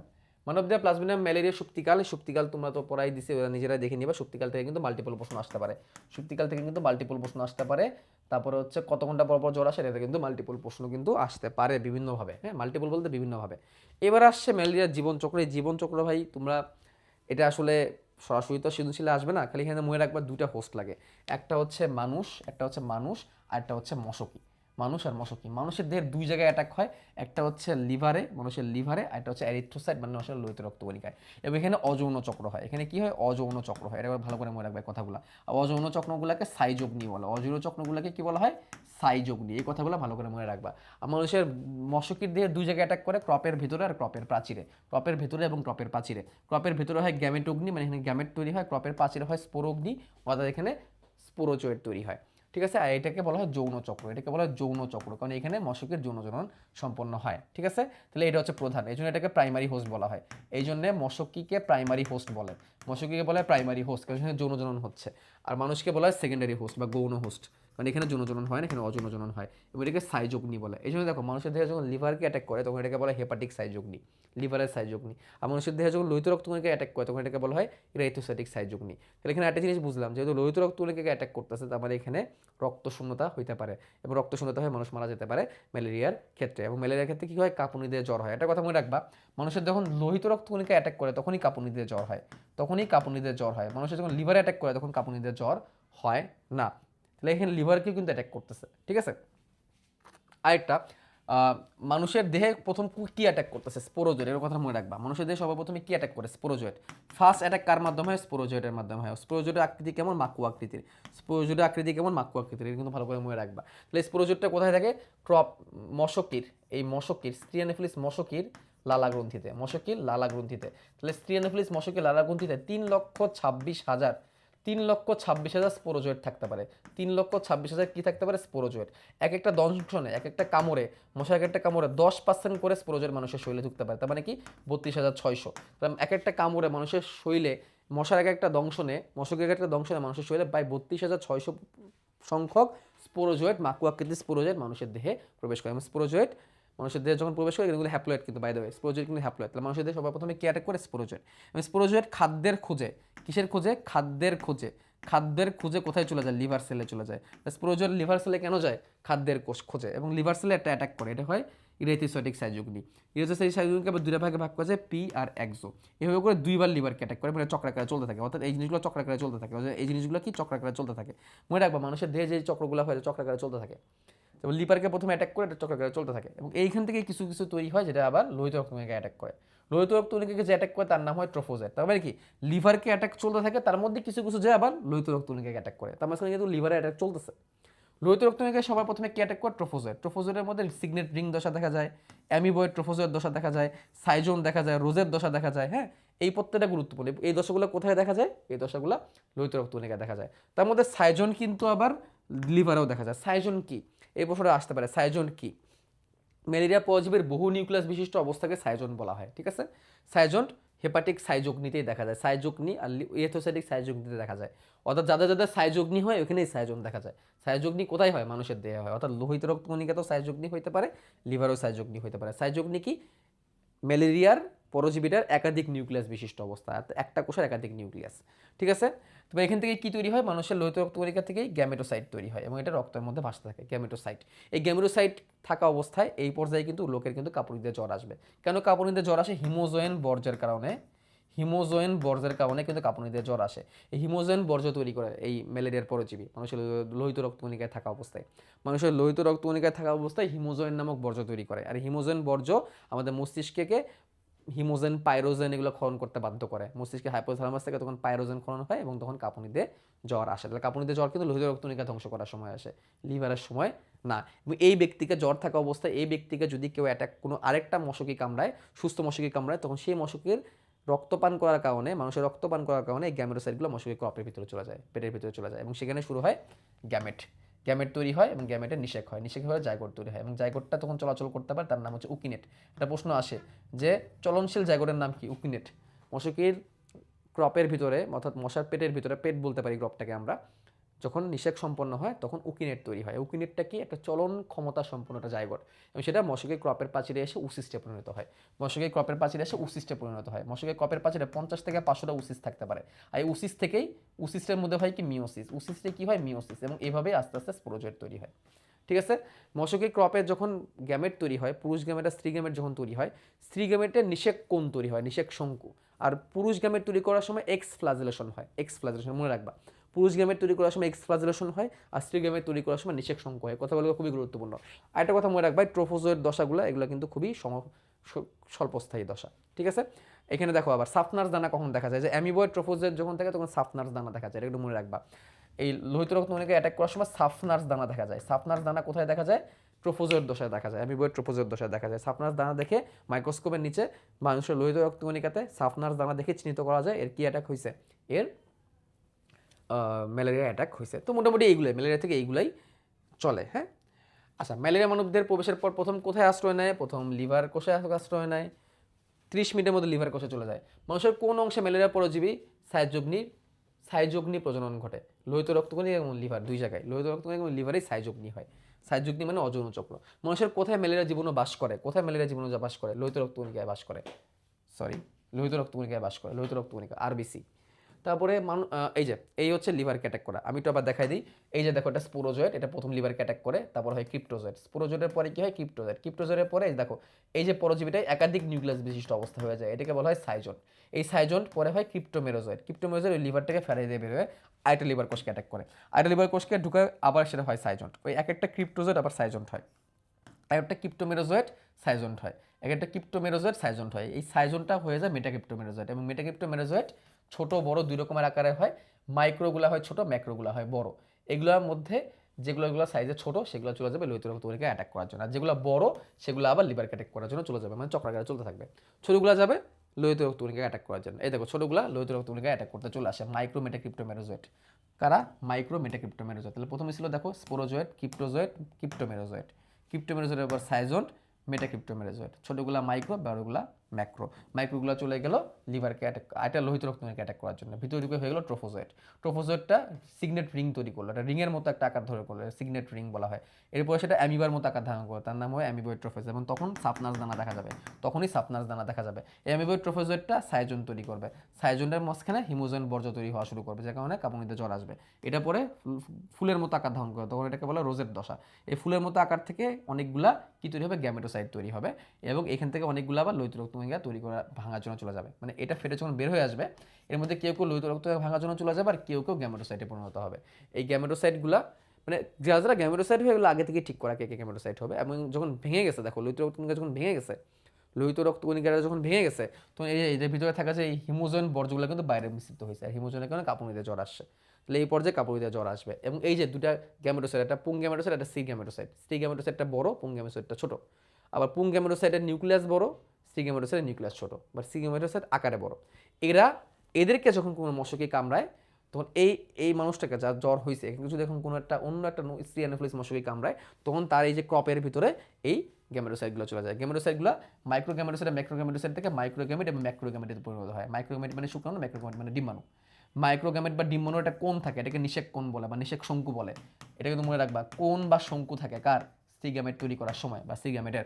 আর পুরুষ গ্যামেট তৈরি হয় কিভাবে? এই যে ফ্লাজেলেশনের মাধ্যমে, এক্স ফ্লাজেলেশনের মাধ্যমে। এই যে এক্স ফ্লাজেলেশনের মাধ্যমে, দুটো কথা মনে রাখবা, নিষেক কোণ আর হচ্ছে এক্স ফ্লাজেলেশন, এই কথাটা তো মাথায় রাখবা কিন্তু। এবং তারপর নিষেক সম্পন্ন উকিনেট তৈরি হয়। উকিনেট চলনশীল, উকিনেট ক্রপের প্রাচীরে এসে উসিস্টে পরিণত হয়। উসিস্টের মধ্যে মিউসিস বিভাজন হয়, এবং এভাবে করে আস্তে আস্তে স্পোরোজয়েড তৈরি হয়। স্পোরোজয়েডগুলো পরিণত হয়ে মশকের লালাগ্রন্থিতে জমা হয়। কতগুলো? 32,600, প্রায় প্রায় প্রায় 3 লক্ষ, সরি প্রায় প্রায় 3,26,000, প্রায় 3,26,000। প্রত্যেকটা দংশনে 10% পর্যন্ত ছড়া যেতে পারে। প্রায় 2 মাসের মতো অবস্থান করতে পারে মশকের লালাগ্রন্থির মধ্যে এই স্পোরোজয়েডগুলো। তো দেখো এই যে এগুলো হচ্ছে উসিস্ট, ক্রপের গায়ে যে গুটি গুটি গুটি, এটা ক্রপের গায়ে গুটি গুটি, এগুলো হচ্ছে উসিস্ট। হ্যাঁ, আর এইগুলা কি? অনেকে ভাবে এইগুলা কি, একটু বলে রাখে, এগুলো হচ্ছে মালপিজিয়ান নালিকা রেচনাঙ্গ। ম্যালেরিয়া পরজীবী জীবনচক্রে কোন দশা মানুষের দেহে দেখা যায় না? কোন দশাটি মানুষের দেহে দেখা যায় না? উকিনেট। উকিনেট মানুষের দেহে হয় না, উকিনেট মশকের দেহে হয়। উকিনেটটা কি? ওই যে নিষেকের পর চলনশীল জায়গোট, ওটা তো তাহলে মানুষের দেহে হবে না। মানবদের যকৃত লোহিত রক্তকণিকায় সংঘটিত অযৌন চক্রকে কি বলা হয়? সাইজোকনি। অযৌন চক্র মানেই সাইজোকনি, অযৌন চক্র মানেই সাইজোকনি। হিমোজয়েন কোথায় তৈরি হয়? লোহিত রক্তকণিকাতে। লোহিত রক্তকণিকাতে। লোহিত রক্তকণিকা এখানে আছে? নাই। স্পোরোগনিতে হবে না, স্পোরোগনিতে হবে না। স্পোরোজয়েড তো হবেই না। গ্যামেটোগনিতে না, আনসার হচ্ছে অযৌন চক্র। কারণ লোহিত রক্তকণিকা কোথায়? অযৌন চক্রতেই সম্পন্ন করে। কি কারণে রক্ত শূন্যতা ঘটে? হিমোলাইসিসের কারণে। হিমোলাইসিস, হিমো মানে কি? রক্ত, আর হিম মানেই রক্ত, আর লাইসিস মানে ভাঙন, রক্ত ভাঙনের ফলে। রক্ত কেন ভাঙে? এই যে লোহিত রক্তকণিকা ভাঙতেছে, এগুলোর কারণে। ঠিক আছে। ম্যালেরিয়ার রক্ত শূন্যতার কারণ কি? দেখো, ম্যালেরিয়ার রক্ত শূন্যতার মেন কারণ হচ্ছে রক্তকণিকা ভেঙে যাওয়া। আরও কিছু কারণ আছে। যকৃতার প্লীহা, লিভার স্প্লেন জমা হয়ে যায়, এটার কারণে। এখানে অনেক রক্ত জমা থাকে, এগুলো জমে ফুলে গিয়ে এখান থেকে মানে প্লীহার যকৃত এগুলো ফুলে গিয়ে এখানকার রক্তকণিকাগুলোকে ধ্বংস করে দেয়। তারপরে আক্রান্ত রোগীর প্লীহা থেকে লাইসোলেসিথিন ক্ষরণ হয়, যেগুলো আবার লোহিত কণিকাকে ধ্বংস করে। আর পরজীবী হিমোলাইসিন ক্ষরণ করে, এই হিমোলাইসিন এক ধরনের অ্যান্টিবডি তৈরি করে, যা লোহিত রক্তকণিকাকে ধ্বংস করে। তাহলে প্রথম কারণ হচ্ছে অনেক বেশি রক্ত নষ্ট হওয়া। 2 নম্বর কারণ যকৃতার প্লীহা অস্বাভাবিকভাবে বড় হয়ে যাওয়া। তারপরে 3 নাম্বার এটা দেখলাম, প্লীহা থেকে লাইসোলেসিথিন ক্ষরণ হয়, যে লাইসোলেসিথিন লোহিত রক্তকণিকাকে ভাঙে। আর হচ্ছে পরজীবী নিজে, অর্থাৎ জীবাণু নিজে হিমোলাইসিন তৈরি করে, যে হিমোলাইসিনের কারণে অ্যান্টিবডি তৈরি হয়, অ্যান্টিবডিগুলো আমার লোহিত রক্তকণিকা ধ্বংস হয়। তো হিমোলাইসিন ক্ষরণ করে কিন্তু ম্যালেরিয়ার পরজীবী নিজে, আর লাইসোলেসিথিন ক্ষরণ করে কিন্তু মানুষের দেহের প্লীহা। এটা কিন্তু মাথায় রাখবা। ঠিক আছে। অযৌন চক্রের সর্বশেষ ধাপ কোনটি? অযৌন চক্রের সর্বশেষ ধাপ হচ্ছে গ্যামেটোসাইট, যেটা কিনা পরবর্তীতে মশকের ক্রপে যে গ্যামেট তৈরি করবে। তো অযৌন চক্রের সর্বশেষ ধাপ হচ্ছে গ্যামেটোসাইট। মাথায় রাখবা কিন্তু, কার সর্বশেষ ধাপ কোনটা। এখানে শুধু আমরা অযৌন চক্রটা দেখছি। ঠিক আছে। এটা হেপাটিস অ্যাজুরিকটা আসতে পারে, ইরাইথোসাইজিনি বলতে পারে। ইরাইথোসাইজিনি সর্বশেষ ধাপই আসলে অযৌন চক্রের সর্বশেষ ধাপ। গ্যামেটোগ্নি সর্বশেষ ধাপ আসতে পারে, স্পোরোগ্নি সর্বশেষ ধাপ আসতে পারে। স্পোরোগ্নি সর্বশেষ ধাপ হচ্ছে স্পোরোজয়েড। গ্যামেটোগ্নি সর্বশেষ ধাপ হচ্ছে কি? উকিনেট, রাইট? বাইরে এসে উসিস্ট হয়ে যায়। ম্যালেরিয়ার জীবন চলমান জাইগোটকে কি বলা যায়? সেই প্রশ্ন, উকিনেট। চলনশীল জাইগোটকে বলা হয় উকিনেট, যেটা বাইরে এসে উসিস্ট হয়ে যায়। ম্যালেরিয়ার প্রতিকার প্রতিরোধ, ম্যালেরিয়াকে তিনভাবে প্রতিকার প্রতিরোধ করা যেতে পারে আমাদের। মশাকে নিধন, সরাসরি মশা মারতে হবে, মশার হাত থেকে আত্মরক্ষা করতে হবে, আর অসুস্থ হলে চিকিৎসা নিতে হবে। তো বিএইচএস, ডয়েলডিন ইত্যাদি কীটনাশক তেলের সাথে মিশিয়ে ছিটিয়ে দিলে মশার লার্ভার পিউপা মারা যায়। নাম জানতে হবে কিন্তু, বিএইচসি এবং ডয়েলডিন। জুবেলাইন হরমোন প্রয়োগ করলে মশার লার্ভাগুলা আর পরিণত মশায় পরিণত হতে পারে। তাহলে এটা আরেকটা কারণ, জুবেলাইন হরমোন। এই জুবেলাইন হরমোন কি করে? পরিণত হইতে বাধা দেয়, লার্ভাগুলোকে পরিণত হইতে বাধা দেয়। সিনকোনা গাছের পাতা থেকে, বাকল থেকে কুইনাইন হচ্ছে ম্যালেরিয়ার মেন ওষুধ। ম্যালেরিয়ার মেন ওষুধ হচ্ছে কুইনাইন। ম্যালেরিয়ার মেন ওষুধ হচ্ছে কুইনাইন, সিনকোনা গাছ থেকে পাওয়া যায়। প্রায় দীর্ঘ 30 বছরের গবেষণায় একটা প্রথম ম্যালেরিয়ার টিকা বানানো গেছে, যার নাম হচ্ছে মস্কিউরেক্স টিকা, যেটাকে আরটিএসএস নামে ডাকা হয়। যে টিকার নাম হচ্ছে মস্কিউরেক্স, যেটাকে আরটিএসএস নামে ডাকা হয়। এটা প্লাজমোডিয়াম ফেলসিপারামের বিরুদ্ধে কাজ করে। ঠিক আছে, তাহলে প্রথম যে টিকাটার নাম কি? মস্কিউরিক্স। টিকাটার নাম কি? মস্কিউরিক্স, যেটা হচ্ছে প্রথম ম্যালেরিয়ার বিরুদ্ধে টিকা হিসেবে কার্যকর। ঠিক আছে, এই কথাগুলো জাস্ট আমি একটু পড়ে দিব, তাহলে আমাদের ইনশাল্লাহ হয়ে যাবে। তাহলে আমাদের এই হচ্ছে অণুজীব সংক্রান্ত আলোচনা। তো অল ওভার এটা অনেক গুরুত্বপূর্ণ চ্যাপ্টার। আমার যতটুকু গুরুত্বপূর্ণ সেই জিনিসগুলো তোমাদেরকে বলে দিলাম। তোমরা অবশ্যই এইগুলোকে একটু ভালো করে পড়বে চ্যাপ্টারটাকে। ঠিক আছে, এই হচ্ছে আমাদের অণুজীবের কথাবার্তা। আমরা নেক্সট চ্যাপ্টারের দিকে আগাবো।